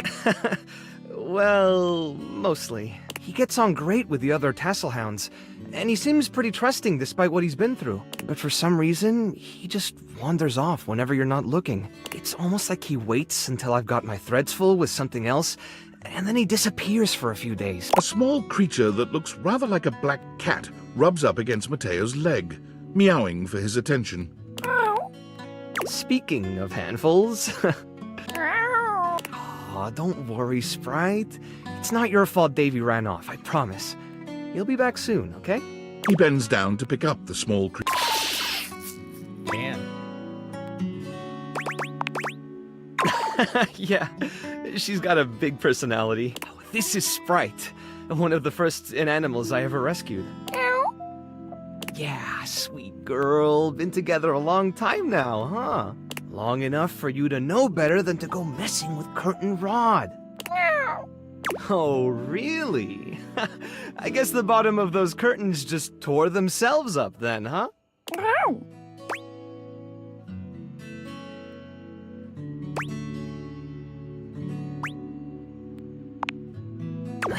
Don't let her fool you. She's a little mischief maker. She'll get you every time. I mean, who can stay mad at that little face?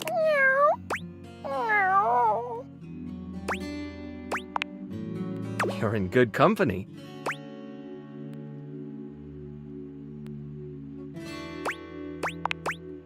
American court hares are pretty affectionate, but she's a little, well, picky. If you want to try to pet her, just hold your hand out and let her sniff you. If she headbutts you, then you're safe. If she just stares at you, though... All right, go ahead. You hold out your hand to Sprite, waiting with bated breath for her reaction. Wow, impressive. Looks like she approves of your bravery. Well, I'll be hearing about it from Curtain Rod later once they notice the bottom of the curtains are ripped, I'm sure. Honestly, I think she's just acting out because she's upset about Davy. I was really hoping I'd be able to find him before it got too late. There's still a few more places I haven't checked. but I need to get back to the rescue. Things can really start to, unravel if I stay away for too long. Oh, that's kind of you to offer, but I'll figure something out. I'm sure you've got other things to worry about. Really, it's no trouble. Are you sure? Davy's my responsibility. It's my fault he's missing. I really should have been watching him more closely. Good to lighten up on your... The inanimals depend on me. I can't afford to be careless. It just doesn't feel right, asking someone else to fix my mistake.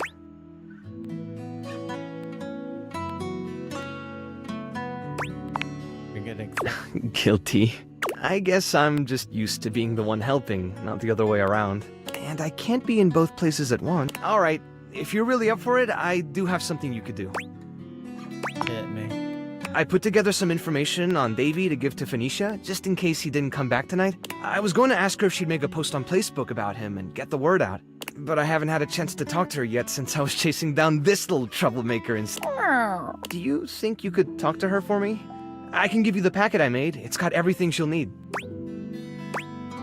Anything you need, I've got a soft spot for strays. Really? Me too! Obviously. Betty keeps joking that I'm going to run out of space for them all.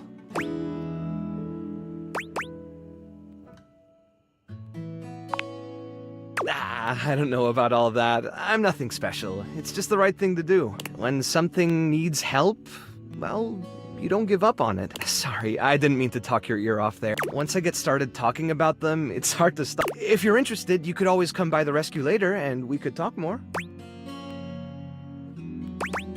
I'd love that. Great. Anyway, thanks for offering to help.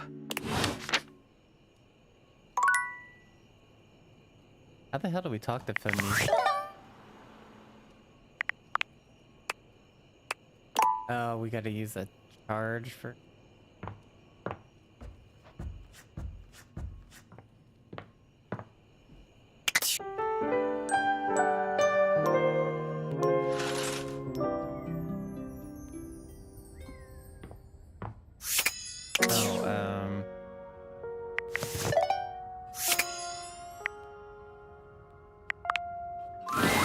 Ooh, coming in hot. What you got for me this time?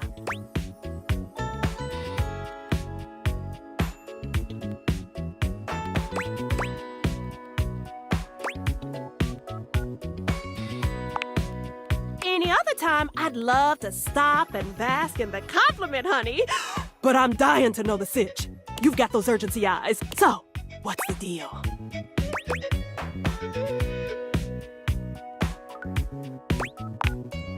An animal emergency? Ah, honey, why didn't you open with that? Who's in trouble? What do we need? How can I help? Give me answers.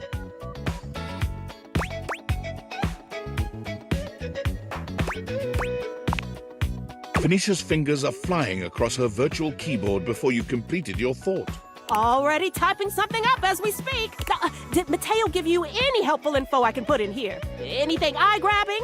We need some cute buzzwords to get things' attention.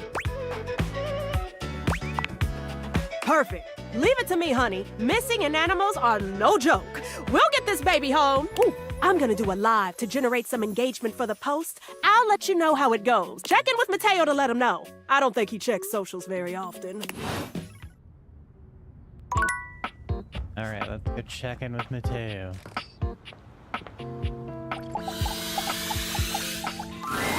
Sinclair paces back and forth, nervous and talking to himself.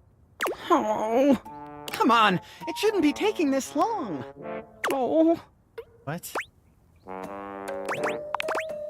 I've seen several shoes, if that's what you're asking. And none of them are the slightest bit amenable to ordinary conversation. Does that answer your question? Oh. Wait!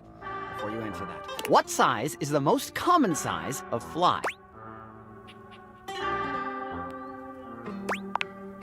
I'm talking to a goddamn genius here.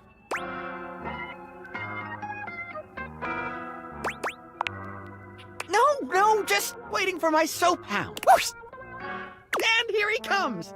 Let me look at you. Are you all right? Have you become any less composed of saponins? Mateo enters just after Sudsy, giving Sinclair an uneasy smile. Oh, hey, Sinclair. How you doing, buddy? I'm better than you've ever been on your worst day. Yeah, cool. Nothing to worry about with regard to the Sutster. He was just saying goodbye to the Tasselhounds. They've gotten so close, I just hate having to pull them apart. Sudsy, what did I tell you about forming inanimate attachments? The more you buy into the madness, the harder it will be when we go home. Right? Yep, absolutely. Gotta be careful. Well, thanks for bringing Sudsy by. Always a pleasure having him. You take care now, Sudsy. Mateo leans down to whisper to Sudsy. Come on back anytime, okay, boy? Good boy.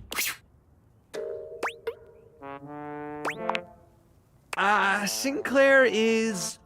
well, he's just... I mean, when you look at it from his perspective... Okay, I got nothing. I can't figure the guy out.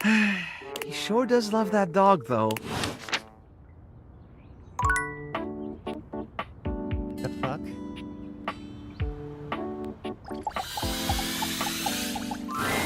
Oh, coming! Hello. Sorry for any confusion. I'm currently working my day job at all 5 restaurants and bars in the house. It's hard being an actor. Jeremy, this ice isn't gonna cube itself. Coming! Stop by for another night of some theater.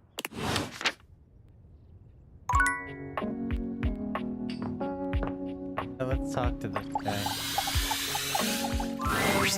You? Yeah, me. But why?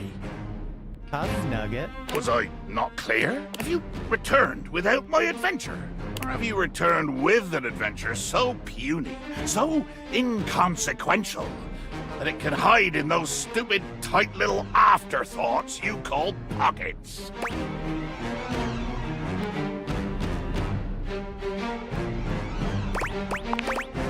Nothing is safe from my whip-crack dissatisfaction. Come back without it again. You will beg for the release of the locker before I have done.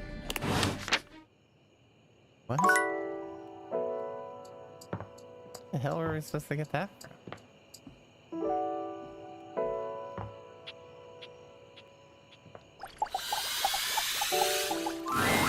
The beautiful flapper you see before you stands in stark contrast to the strange music that plays when you turn on your record player. Where she seems sweet with an old-world sort of beauty, the music she plays is all kinds of wrong.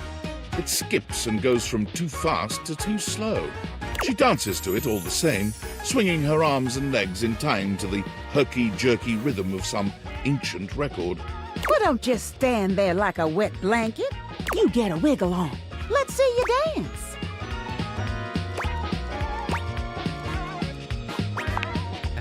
Up, head down, and just dance already. You give it your best shot, which seems to please her. Now you're on the trolley.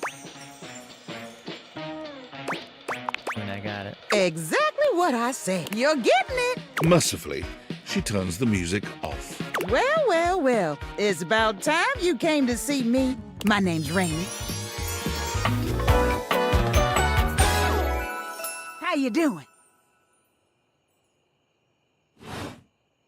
I've been waiting for you to come over and see me sometime. You've been all over this house, but you never come my way.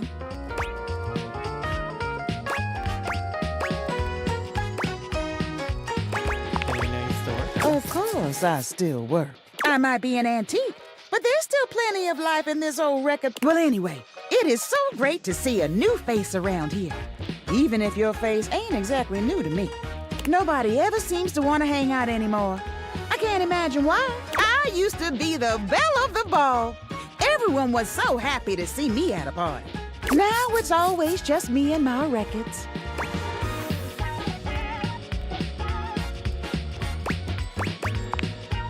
The wrong speed? You spifflicated or something? It's just fine.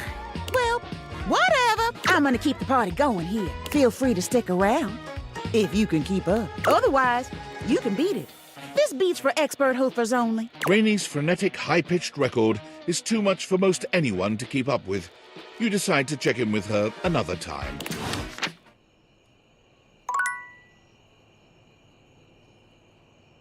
Oh, that was a quick day.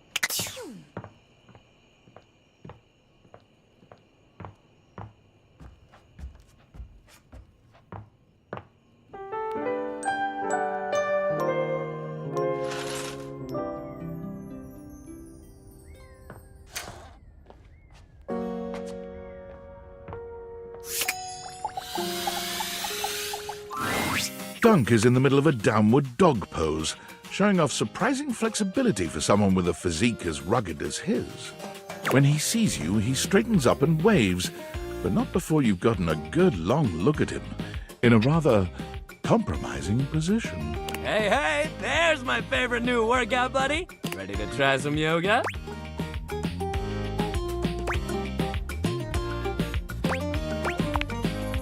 Oh man, yes! I love to hear that! Yoga is popular these days, but when I first started doing it, you wouldn't believe how many of my fellow athletes wouldn't take it seriously. Even now, you still got equipment like Chris, who thinks it's soft stuff for babies, and nothing could be further from the truth. But also, like, who cares if it's soft or not? Real strength comes from not caring about other people's opinions. We're gonna get our yoga on, and nobody's gonna tell us we can't. As if on cue, another household object appears in your periphery, perhaps to tell you you can't. Oh, Lord. What up, what up, what up? Dunk's normally unflappable smile grows slightly rigid. Ah, Shelly, hey, we were just about to... Do some yoga? Yeah, I heard. Shelley throws her muscled arms around the two of you, bringing you in for an uncomfortable group hug. She's squeezing far too tight, evidently unaware of just how strong she is. But like, why do yoga when you could lift? Do you know how good at hugging you can be when you lift? Dunk manages to free himself from Shelley's death grip. You feel his strong fingertips wedging between Shelley's arm and your shoulder. Lifting is good for your hug muscles, there's no doubt about that. But you gotta have a balance, dude. Besides, yoga builds strength too. Dunk finally manages to pop you out of Shelley's grasp, but she seems entirely unbothered by your escape. Balance? Nah, bro. You gotta grab life by the screws. You don't want our good pal here to miss out on the best in life because they were too busy bending over and staring at the floor. Shelly, my dude, respectfully, life ain't all about lifting. Shelley's mouth drops open, as though Dunk has just said something absolutely unthinkable. It might be a good time to intervene.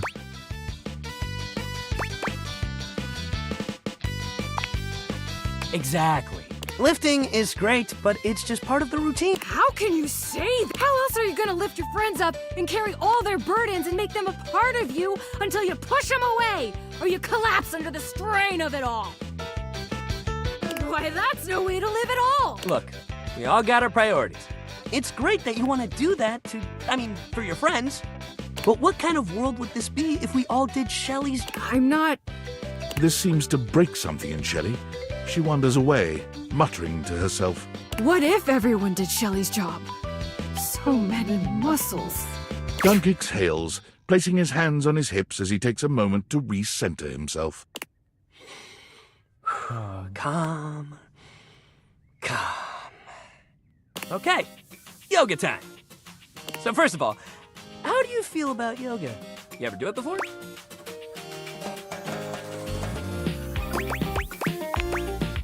Yes, love to hear that. All right, let's get into it. How about we start with a nice down dog pose?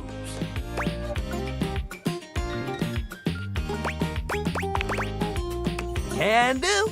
Okay, just go ahead and put your hands down in front of you, like this. Dunk demonstrates the move for you, placing his hands on the floor and bending down in a V shape.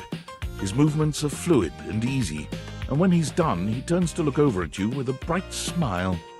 Make sense? You bend down into a decent downward-facing dog pose, keeping your feet shoulder-width apart and placing your hands palms down on the mat ahead of you. Your body forms a graceful triangle shape. Dunk is elated to see your excellent posture. Yeah, that's it. You're killing it. Now, see if you can lift your leg up behind you so you're in a kind of standing split. Dunk lifts one leg from the ground until it's parallel with his arms, continuing even beyond that until he's in a proper split. He's surprisingly flexible for such a big guy.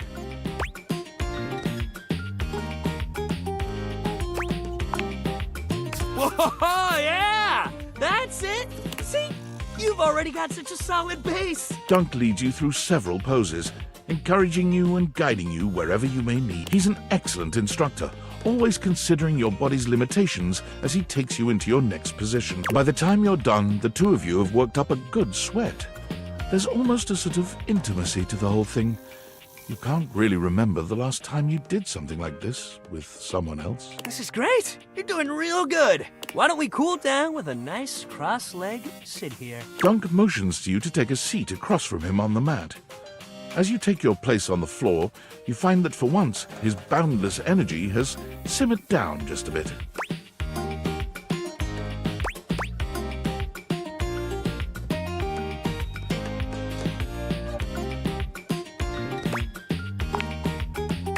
Other situations? His eyebrows raised. Ah, you mean like at breakfast or in the shower?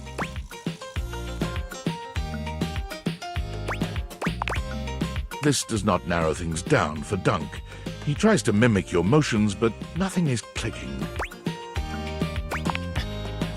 Oh, yeah, I know what that is. He waggles his eyebrows at you, giving you a grin so broad you can practically hear a cartoon sparkle sound effect as he reveals rows of perfect teeth. Yeah, I mean, I respect the yoga, you know. But some of them definitely have their uses in the bedroom. Or in the locker room, under the bleachers. Maybe when we're done with our little circuit here, I'll show you. I like that. Me too. Sex rules. Dunk breathes in deeply, in and out, seeming to relax further for just a moment. And then he's clapping his hands together and back to his usual energetic self. Great workout today, man. Really. Next time, we're gonna do some good old-fashioned sports. I'll even let you choose the ball. Sounds fun. Hell yeah, that's the attitude.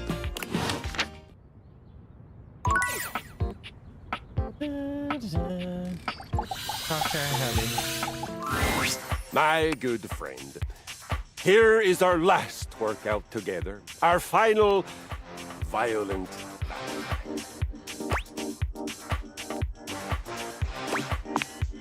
Yes, I must admit, developed a deep fondness for you as I have watched you failing so fantastically and then learning and now succeeding, winning so brilliantly. I have come to feel affection. I have come to feel that with violence done together can also come the gentle and rewarding sensation of love. I believe that I have come to love you. Aww. For your hard work, for your truthfulness, for your playfulness. And I thank you for giving me the opportunity to experience this feeling. As you know, I am an explorer and an adventurer, and I will try anything once. Anything. But I have never tried love like this. And it is beautiful.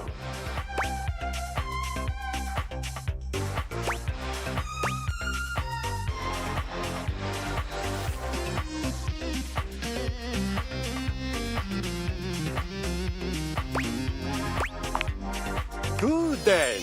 Yes, very good. But first things first, we must move the blood with your final workout. For this workout, we will do 30 minutes of whatever the heck we feel like, and then move on to the main course. Have you ever heard of the Viking's Vengeance?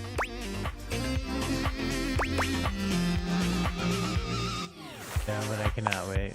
All in good time, you fine mug of mead.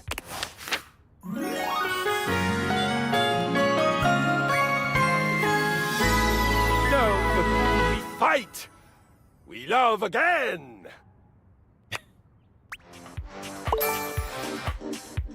Ooh, we got 15 employees.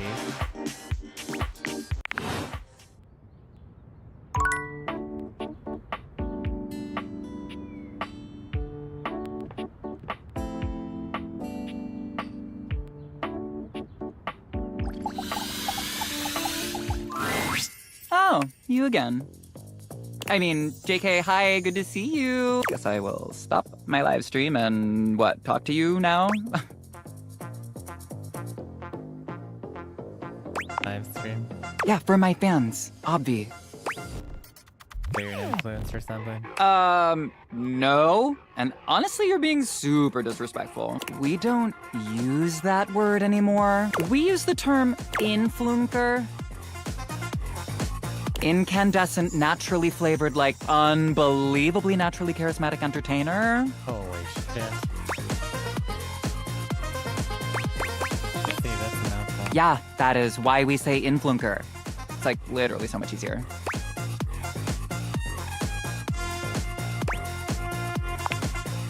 We make everyone's life better. We light up everyone's life. We make everyone's life better. You improve my life. Could I? Yes. Will I? Maybe. Okay, I can think of 2 ways to help make you better. I can share my daily routine with you. It is literally amazing. Or I can grant you exclusive access to my services. They're literally amazing. Both options are literally amazing. Okay, congratulations! I will be charging you for the Triple Premium Platinum Package. It includes a $3 spa coupon, 6 copies of my ebook, a free yoga cushion rental when you come to our Bali retreats, and access to the virtual Living Light Lounge, where you can literally collab with other influencers whenever you want.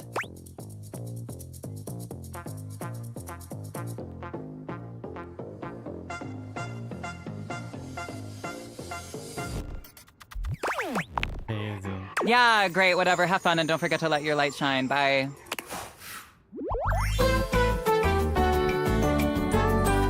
This is so totally what friendship...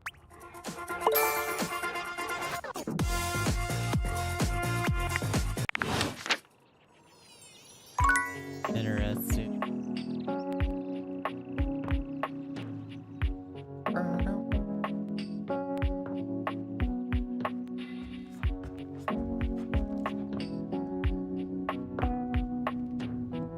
Got the coffee table. Hey there. Oh, You get a man. chance to talk with Kopi? Yeah, she actually gave me this cup of coffee for you. She said it was your favorite. She sure does know her way around a cup of coffee. Thank you. I needed this today.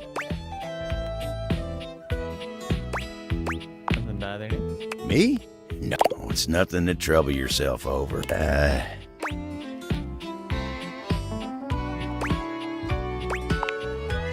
know most of the house, yeah.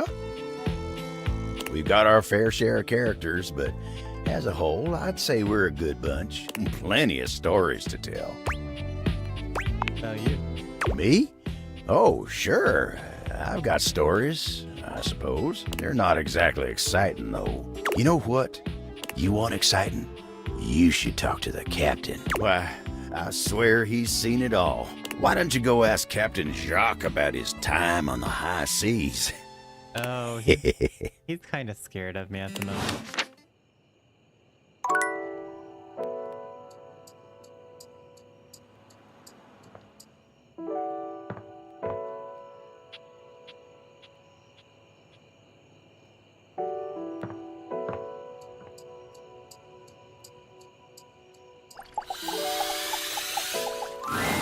An 18th century dandy strikes a dramatic pose before you, turning this way and that as though modelling in his own imaginary spotlight. He seems quite impressed with himself. Yes, yes, it's me. It's me. The one, the only Candelabra.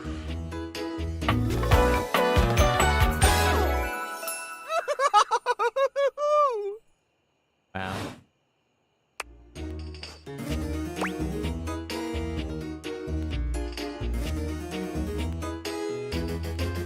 What's special about you? I'm the one, the only. Do you see any other candelabra here?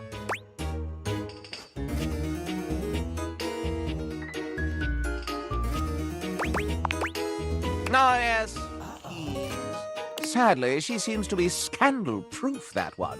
My little Wix would have made certain of it. A Wix? My lovely lads, my flames, my sentinels.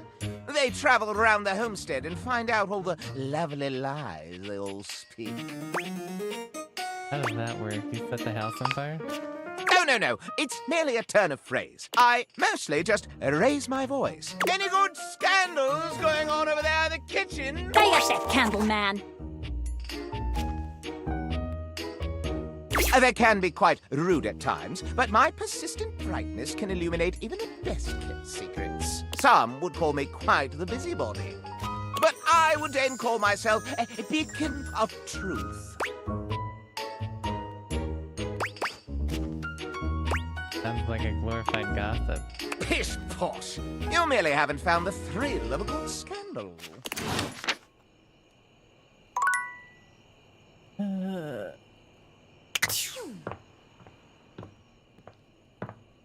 Up we go.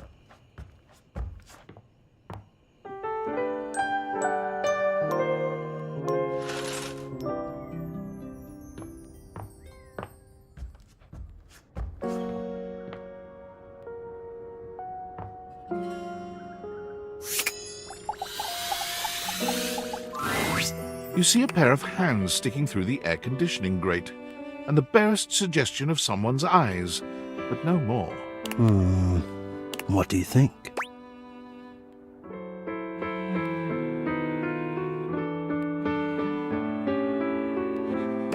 You won't come out of there and let me see you?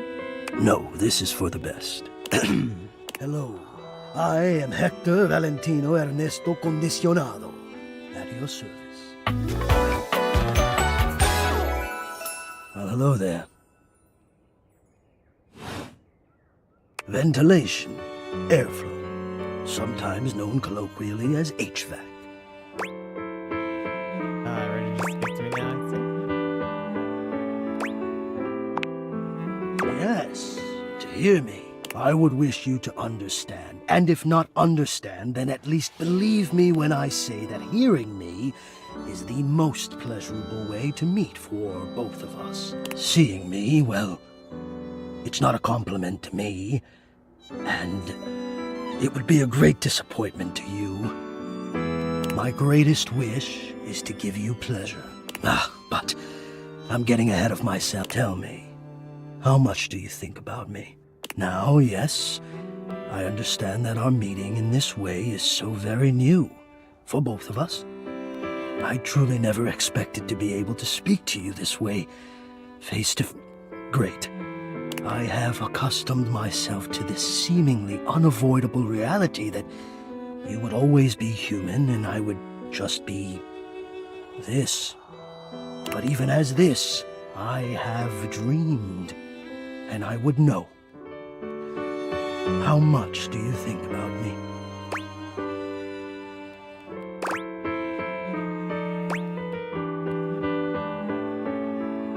A lot, are you kidding? I love AC. And do you? I have noticed. I so look forward to you coming home on those hot summer days. The look on your face when you feel the first blast of chilled air upon opening the door. Whoa, are you spying on me or something? Oh yeah, as soon as I get cooled down, I feel better about life. Yes! And when it is cold outside and you walk in and you can slowly warm up and remove your coat, your hat, you can begin to get comfortable and relax into the evening ahead of you. Sounds like you're a fan of relaxing. I don't relax for myself. I can't. But for you, there is almost nothing I wouldn't do to help you relax. To watch the play of warm and cool across your skin. I'm ahead of myself. I never thought I would get to say this and to say it to you. Let me explain. You are the prime feature of my thoughts. Whatever power courses through me, I turn to your pleasure. Whatever warmth or coolness I possess, I direct in full to your comfort. I wanted to meet you here through the grates because I wanted you to hear my voice. I want you to hear the melodies and resonance I create through these ducts, and know that it is all and only another gift it honors me to offer you. I watch the play of air over your skin, and I feel deep joy that I have the air to give you. I adjust my own temperature and my intensity until I see the flush of contentment spread across your face. And then, I rest in contentment of my own. I never thought I'd be able to say this, and in a way you could truly understand. And now I have, my God. Now I have.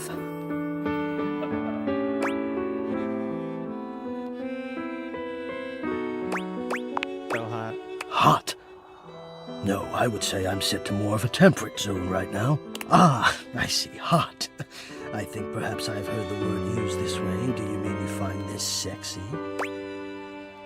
Yes, I do. Of all the dreams I'd held of how this moment might have unfolded, that you would be attracted to me too was surely the most fantastical. Perhaps I might share more. As I share with you, I can feel more and more air moving through me, as though there is a storm brewing, a cyclone beginning. I have never felt it before, this build of energy.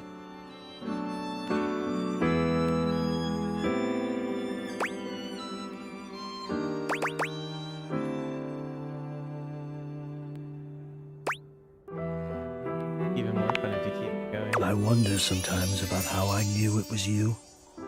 What was the moment? What was the sensation that told me you were it? I can only ask this of myself, of course, but I realized that it was how I felt around you. When you push my buttons, when you move my temperature setting up or down, I exist only in service to you. Everything about me only is because you will it, because you direct it. Do you understand this?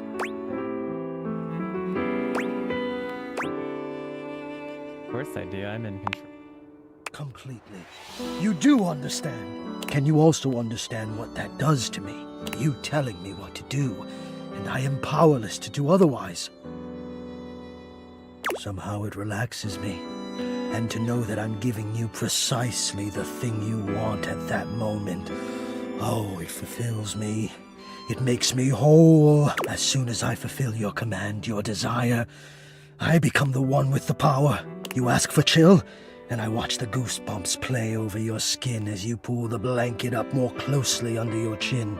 You ask for warmth, and I can almost feel you, basking as the tensions of the moments that came before just melt away. Sometimes I even take it upon myself to shift my temperature and my intensity all on my own. You tease. I know. It might not be strictly in my purview to do this, but sometimes I cannot resist playing your sensation just a bit. I am a craftsman, and you are my clay. I hope this is all right.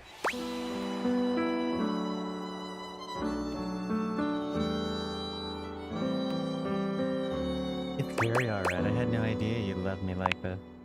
How could you have?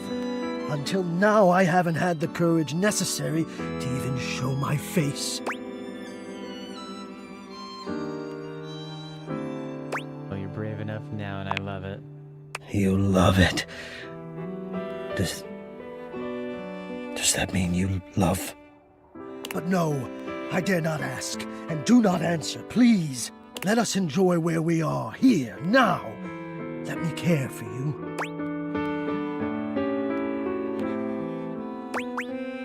Care away. I need you. I need to care for you. It is the reason for my existence, you see.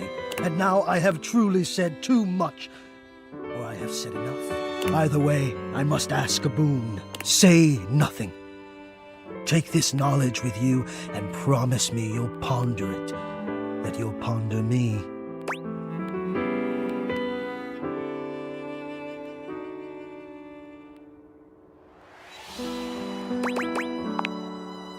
You delectable tease. Think about this then. A warm breeze whistles through the grate above you and trickles downwards to caress your exposed arm. The warmth rolls over your wrist, up the inside of your elbow, around the back of your shoulder, and slowly, very slowly, up the gentle slope of your neck. Man. You can feel the breeze desiring to embed itself in your hair. It is the perfect warmth, the perfect strength, and your eyes softly flutter closed. Ponder that.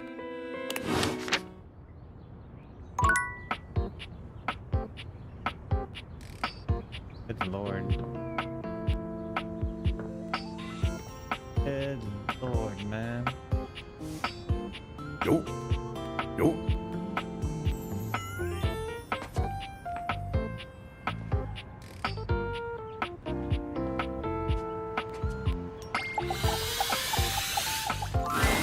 You hear her before you see her. A charming musician with literal coils of curly hair that swing cutely as she paces back and forth in your kitchen. She's clearly absorbed in something. She appears to be talking to herself. Ay, mira. Look at all these crumbs. I'm gonna be writing some great music soon. I can tell. I'm at my most creative when I'm a little messy. Help you shake out those crumbs. Shake them out. Shake them out? Just you try to take my migas from me. Watch what happens. Oh, wait. I'm so sorry that was you trying to flirt with me. See, I see it now. Oh, that was really... It was creative. Not like effective, but still cute. She picks up her guitar, striking a glamorous pose. I'm Miranda Dulce Tostadora, lead singer and guitarist of Miranda y las Migas. ¿Qué tal? Got the toaster. We're the best musical group around here by a lot. What kind of music do you play? All kinds. Pop, Gregorian chanting, barbershop, whatever we feel like.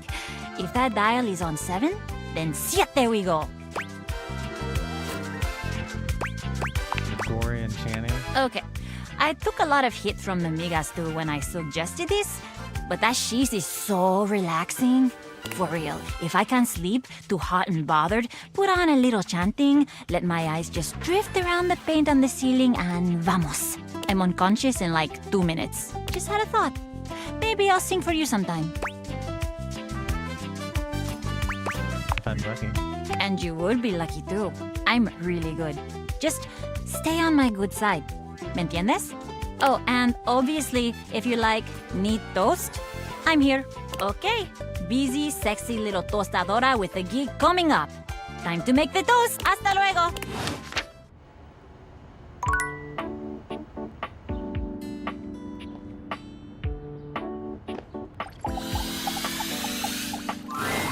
As you walk into the kitchen, you're overwhelmed by a strange feeling. It's sort of like being watched, but it's more than that. You feel as if you're being evaluated, scrutinized by a presence that isn't all that impressed by what it sees. It doesn't take you long to pinpoint the source of that feeling. A cleric of some kind dressed in black and grey robes, with a coil of sorts atop his otherwise bald head. He's handsome in a sterile and intimidating sort of way, but you can't even imagine this guy dating anyone. He's just so severe.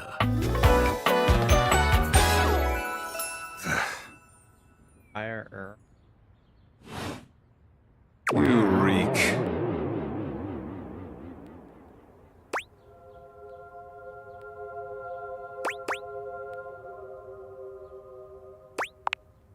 You don't even see it, do you? Are you truly so far gone? You reek of sin and grease. I feel as if I have been bathed in oil simply looking at you.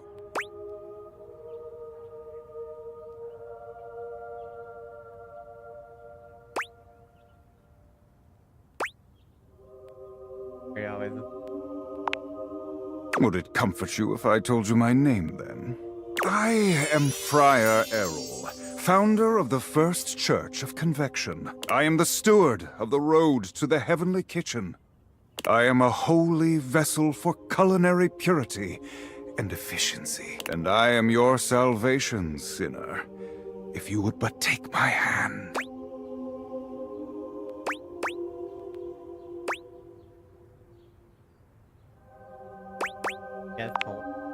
You reach for his hand and take it in yours, looking him directly in the eye. He doesn't seem to know what to do at first, glaring at you in a surprised and uncomfortable silence. Eventually, he extricates his hand from yours, wiping it on the front of his robe. I meant to take my offer of help, wretch. But it is not yet too late to save your soul. First, you are to confess your sins to me, the steward of your culinary soul. Second, you are to help spread the gospel of convection to any as yet unsaved. And finally, you are to keep your soul pure and free of oils and impure heat. The path to the heavenly kitchen is blessedly simple and attainable, even for those as impure as you. Is our Lord not most generous?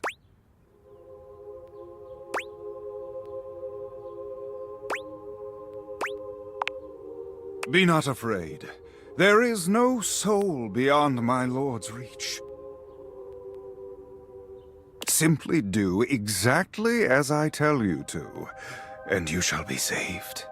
Tell me, do you wish to repent for your culinary sins here and now? I am ready, willing, and able to grant you absolution.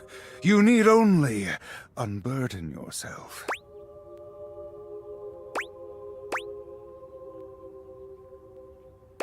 Just me fire fry.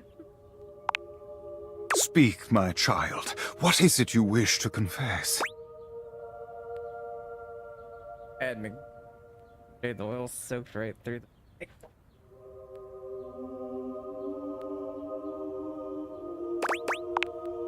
A shudder runs through the friar. Disgust, probably. But if you didn't know any better, you'd almost swear he was kind of into hearing this.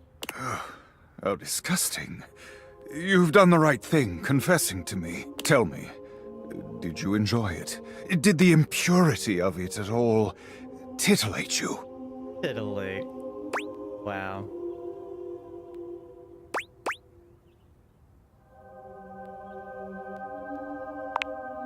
It is insidious, is it not? The way the grease devil tempts us. Even I am not immune to temptation, perfect though I may be. The grease devil is slippery and sneaky indeed. But in confessing your temptation, you have done well today, my child. Return to me again, and we will continue guiding you down the path to salvation. For now, I must return to my duties. May you feel his currents at your back. Amen.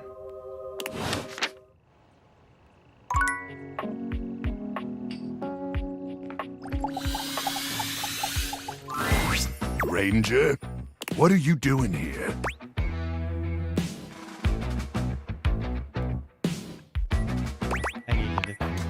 Yeah, well, now you seen me. Look, let's just skip the formalities, all right? I thought I was real clear last time we talked. I don't want to see you around here anymore, okay? I yelled it real loud, using my big outside voice and everything.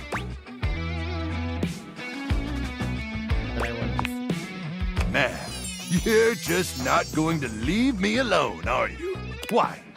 Is it really that important that you let me know you figured it all out? That you rub it in my face? Or you just want your damn tendies?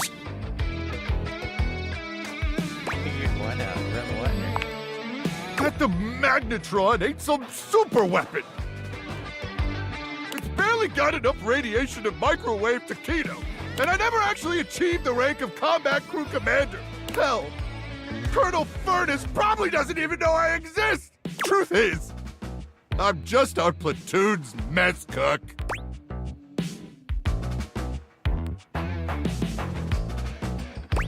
What? No way.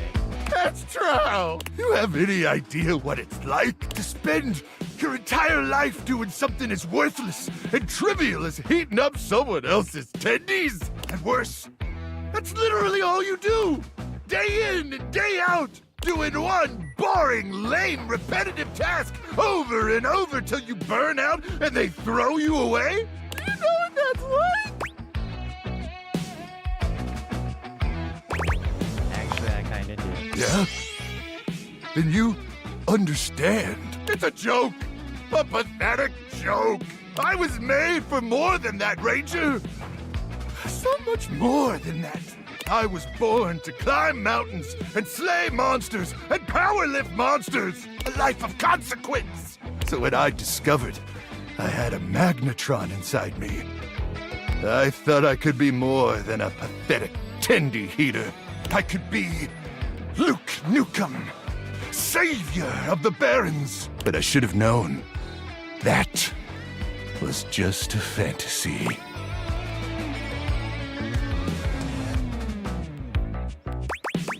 Can't move. Nah, it's too late. How can you say that? What about your magnetron? My magnetron? What about it?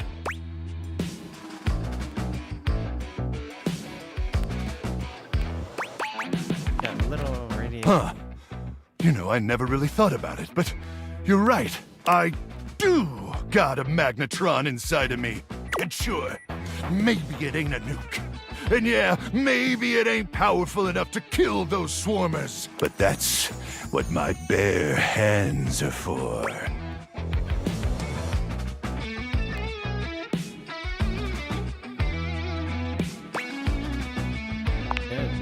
You're right! They sell them at Death Mart! I totally forgot! Man, I am so pumped! Electromagnetic radiation courses through these veins! My very life force is fueled by unbridled radioactive atomic energy! Hell, I'm basically a superhero.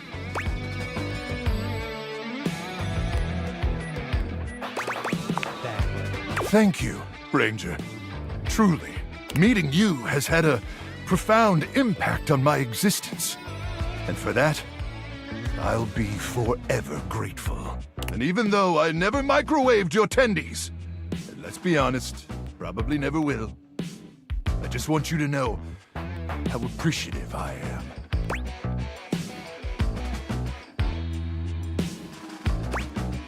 Think about us. And I'm hoping you'll still join me on this mission.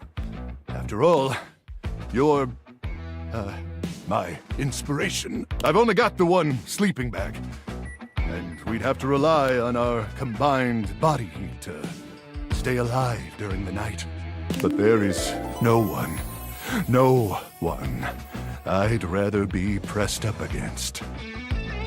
Possibly naked, staving off certain death with than you. So suit up, Ranger, because you look damn sexy in that uniform.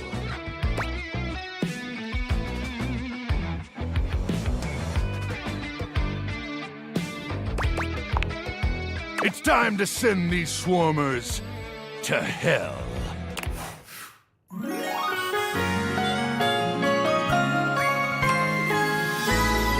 Heart melts for you. Or maybe because of the radiation.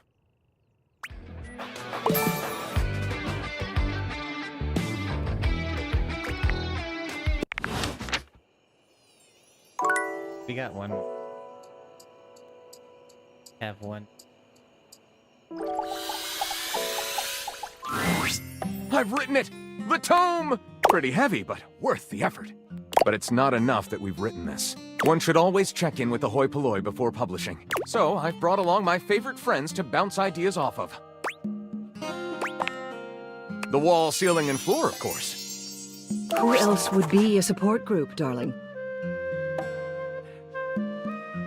Here it is, my very own book, written by myself with help from the human. And the name of the book is? Why, you can read the name on the book itself. It's just always nicer when the one presenting says the title out loud. I can't. It isn't right. You say it. Me? Why would I say it? Florence? Oh, I'm not good with crowds. Whoa! Ah, thank you for saving me the trouble, Wallace. Let's begin. book is splendid. We very much enjoyed reading it. Wall. Perhaps it is not true literature, but it should sell quite well in today's marketplace. Thank you for your support. It's what we do best, Lyric. Well, should we go ahead and publish? Absolutely. Marvelous! I'll submit this to Mac right away.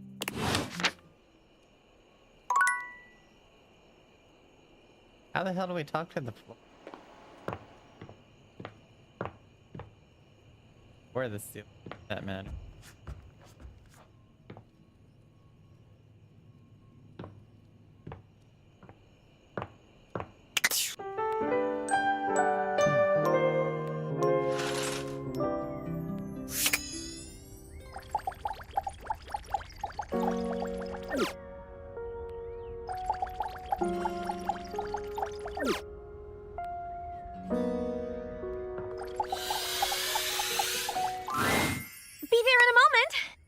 An utterly charming secretary hurries into view, giving you an apologetic nod. Hello there. What can I do for you? Her greeting is cut short as she seems to recognize you mid-sentence. Oh! Oh my goodness gracious! It's the human!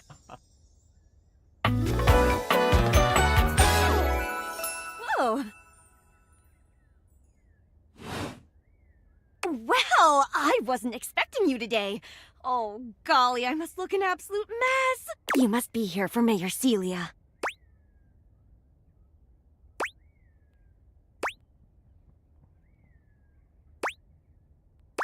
Mayor Celia? Oh, you don't know. I completely understand. You must be such a busy bee running around and taking care of all of us here in the house. I would have time to remember every little detail. Mayor Celia runs things around here. Keeps an eye on all the citizens. Makes sure the wheels are greased so nothing squeaks. You know, that sort of thing. I help her out when I can. But if we're being honest, she does most of the heavy lifting around here. Keeps a roof over everyone's heads. Literally. She's the ceiling. I could pencil you in for an appointment, if you'd like.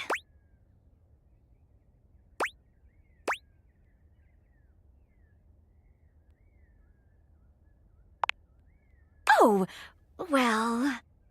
She twirls a strand of dark hair around her finger, blushing sweetly. Would you care for some tea while you wait? Yes, please. Perfect timing! Just so happens I've got a kettle all nice and ready. How do you take it? Milk and sugar. Oh, that's my favorite too! I think I'll pour myself a cup while I'm at it. Florence stumbles, pitching forward onto her hands and knees. The tea spills all over the floor, though thankfully the cup doesn't shatter. Oh, no! Gosh, that just spilled everywhere. Right on the carpet of my good jacket. Oh, that's gonna sting. I'm so sorry, dear. I need to dab this out with a towel right away. Would it be all right if you showed yourself up to the mayor's office? Just this once? Sure, don't worry about it. Thank you so much, dear. Sorry again about the tea. Oh, please don't tell the mayor about this. There she is, the mayor herself. She simply radiates poise and power. She's an intimidating sort of beauty, but you find yourself intrigued to learn more about her. So, in summary? I just think if I could get a little more foot traffic around my bar, I'd get more business. Oh, Beverly, I understand your concerns. But what do you expect us to do, dear? We already put up posters and held fundraisers. We can't just move the fridge, stove, toilet, and everyone else out of the way to clear foot traffic every night. We could try that. Bev. Fine. Trust me, we're doing everything that we can. All right. But if nobody's in by next week, I'll be back. I'm sure you will, darling. Celia presses an intercom button on her desk. Florence, dearest, send the next one in. Yes, miss. Hi. Hello, Mateo. What can I do for you today? That's a great question, actually. Now that I'm here, I can't even remember. Isn't it funny how that always happens? Right when you need to think of something to say, your brain just sort of goes blank? You know what? It was probably nothing. I don't want to waste your time. I know how busy you are. I'll just see myself out. Mateo, come. Tell me what's bothering you. Right. It's just Go on. It's Lux. They're kind of pulling cords around the house, refusing to pick up after themselves, keeping the whole bedroom up late with their streams. It's really been stressful for the inanimals. And I don't want to get anyone in trouble, but it's just been a lot, and... All right, Mateo, all right. Lux, you said. Yes, ma'am. I'll have someone take care of it. Thank you. Next. Whoa! Hello, Wallace, darling. Whoa! Yes, I remember from last week. It's on the docket. Whoa! Think nothing of it. Next. Oh, it's you. I don't believe we've formally met. Mayor Celia. I'm also the president of the HOA. That's Home Objects Association.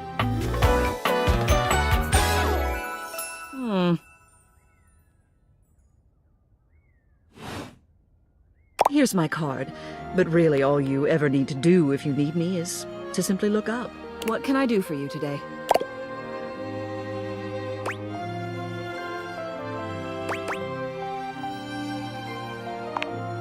Well then, hello.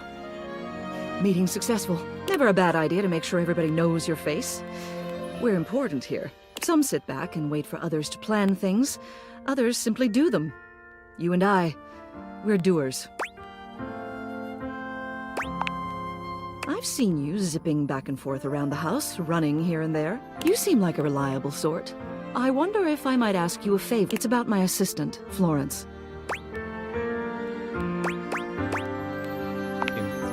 She is an absolute dear. Although sometimes I fear it gets her into trouble. She's such a kind thing.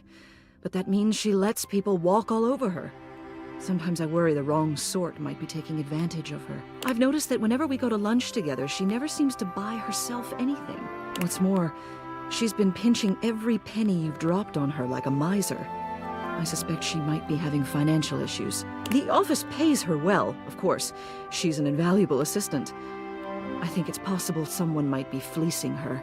I'd like to formally ask for your help. I may be her boss, but Florence would never give me a straight answer if she thought it might upset me. However, she's quite friendly with strangers. And technically speaking, as the owner of the house, you outrank me.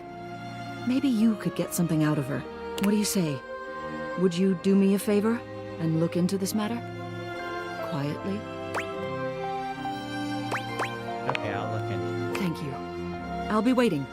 Hopefully it's nothing. What else do you need?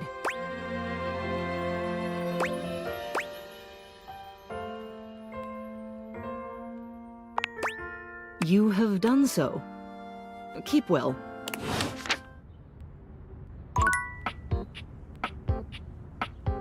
All right.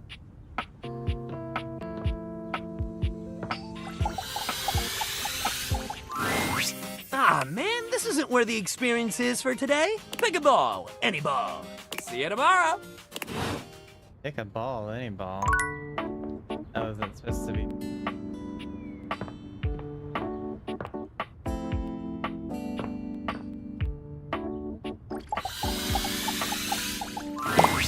All right, you ready for your first workshop?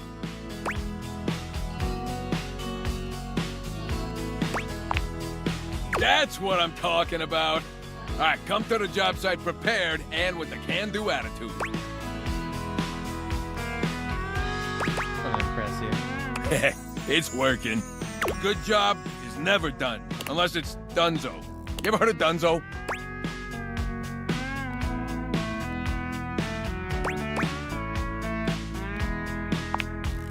One step above done, the ultimate done. Careful though, I knew a screw who had a little too much donezo, if you know what I'm talking about. Tony grins, flashing you a pair of finger guns as he waggles his eyebrows at you.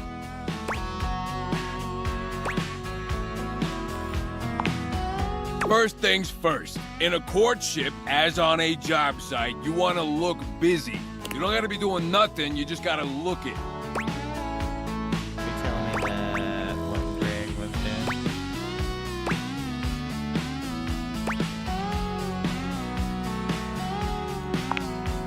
The sweet sounds of education. Lesson number 2. You just wrote down lesson number 2? Wow, commitment. what's on the outside that counts. Take the paint job in the bathroom. Nothing. Greg did a great job covering up that black stuff we found. What black stuff? I think he called it, mold. You have mold? Don't even worry about it. You can't see it no more. Why is she on? No one's even talking. It's all deep in the walls. And hey, just like the mole or whatever you got in your house, the only thing that matters in love is appearances. Your lover don't need to know what's underneath the surface. That still seems wrong. What's wrong about it? People don't actually need to know you. Not deep down, anyway. You just figure out what your lover wants, and then you become that. On the outside.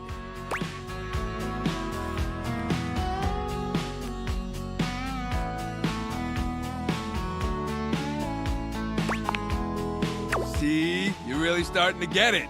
All right. That's enough wisdom for today. Gotta give you time to digest all of that good advice. Hope you were taking notes. Next time you're getting tested.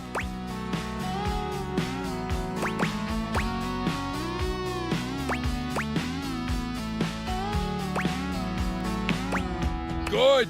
You better knock my bolts off next time I see you.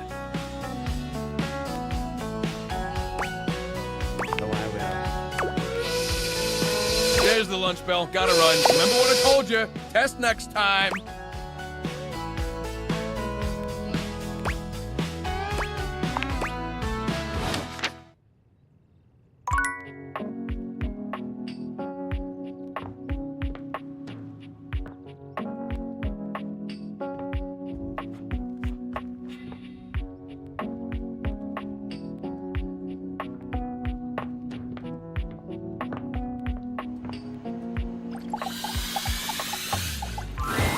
Cool kid, welcome back. You feeling hungry? Let me see what I've got.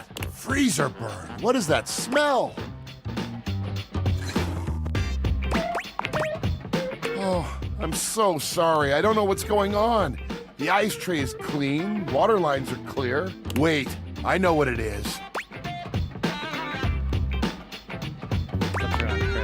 This is kind of embarrassing, but I think I'm holding something rotten.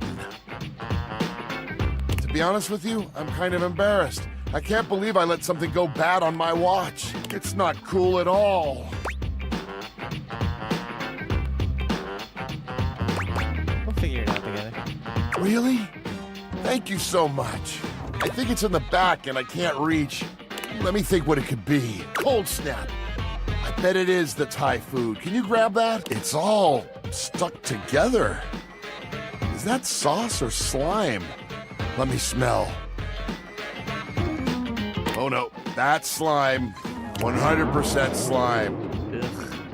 1000% slime. Toss it out, toss it out. Oh, I wonder if the cake is still any good.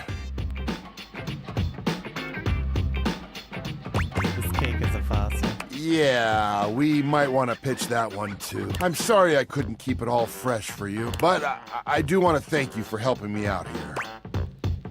Of course, you did your best to keep things together. I don't know, cool kid. You're being really awesome about all this. I appreciate it. But I've got to get to cleaning. That slime back there is going to take some scrubbing.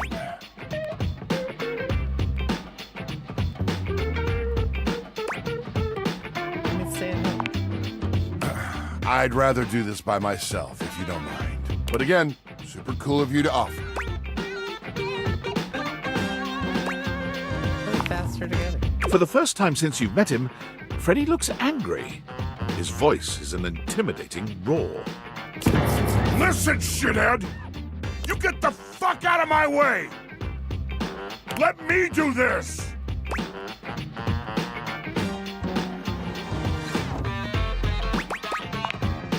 He looks and sounds like the monster you might have thought him to be as a Yeti. It's disorienting, frankly. You've never seen Freddy be anything but friendly. What? Did I scare you into submission? Get yourself gone!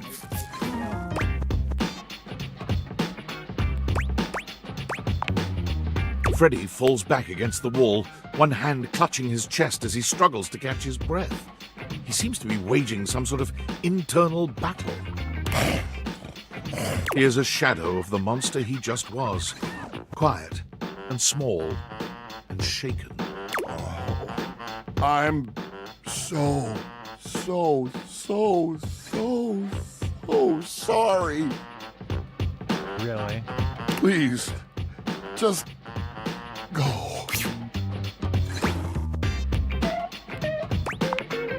He is gone.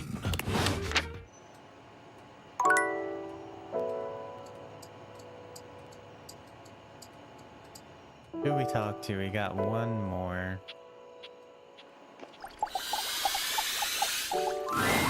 A tall, statuesque man stands with his back turned to you, surveying the dishes, your dishes, on the table in front of him. He's so absorbed in them that he doesn't seem to notice you.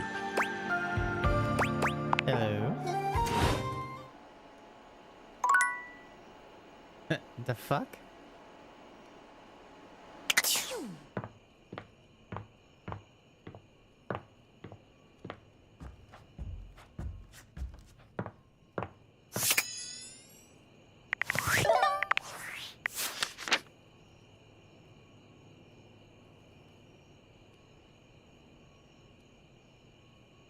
So we're missing 1, 12.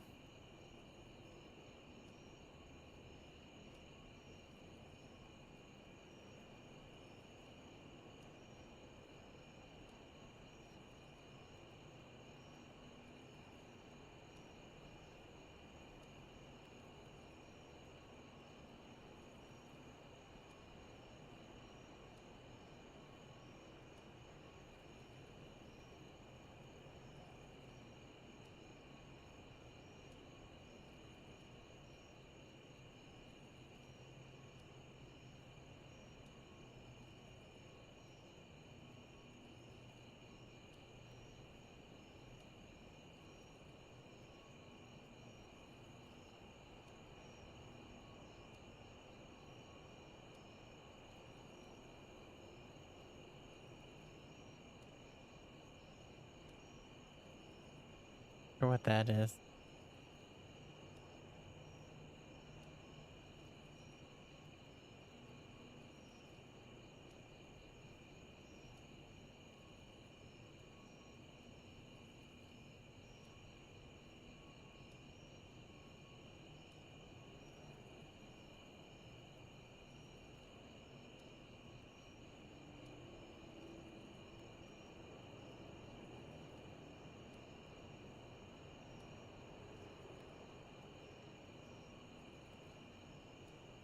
What do these mean?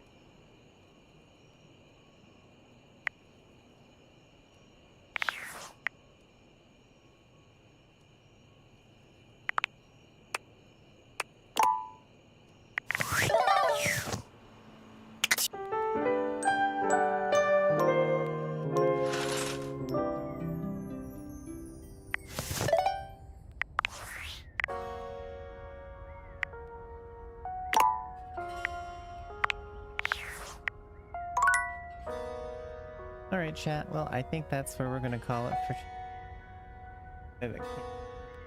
watch, followed. If you haven't followed the Twitter or the YouTube, I'd appreciate it if you could. Helps me out. I will be back Monday, 8:30. And we'll continue on dating more things in the house. Yeah. Have a good weekend. Have a great rest of your night, morning, afternoon. I will talk to you on Monday. Good night.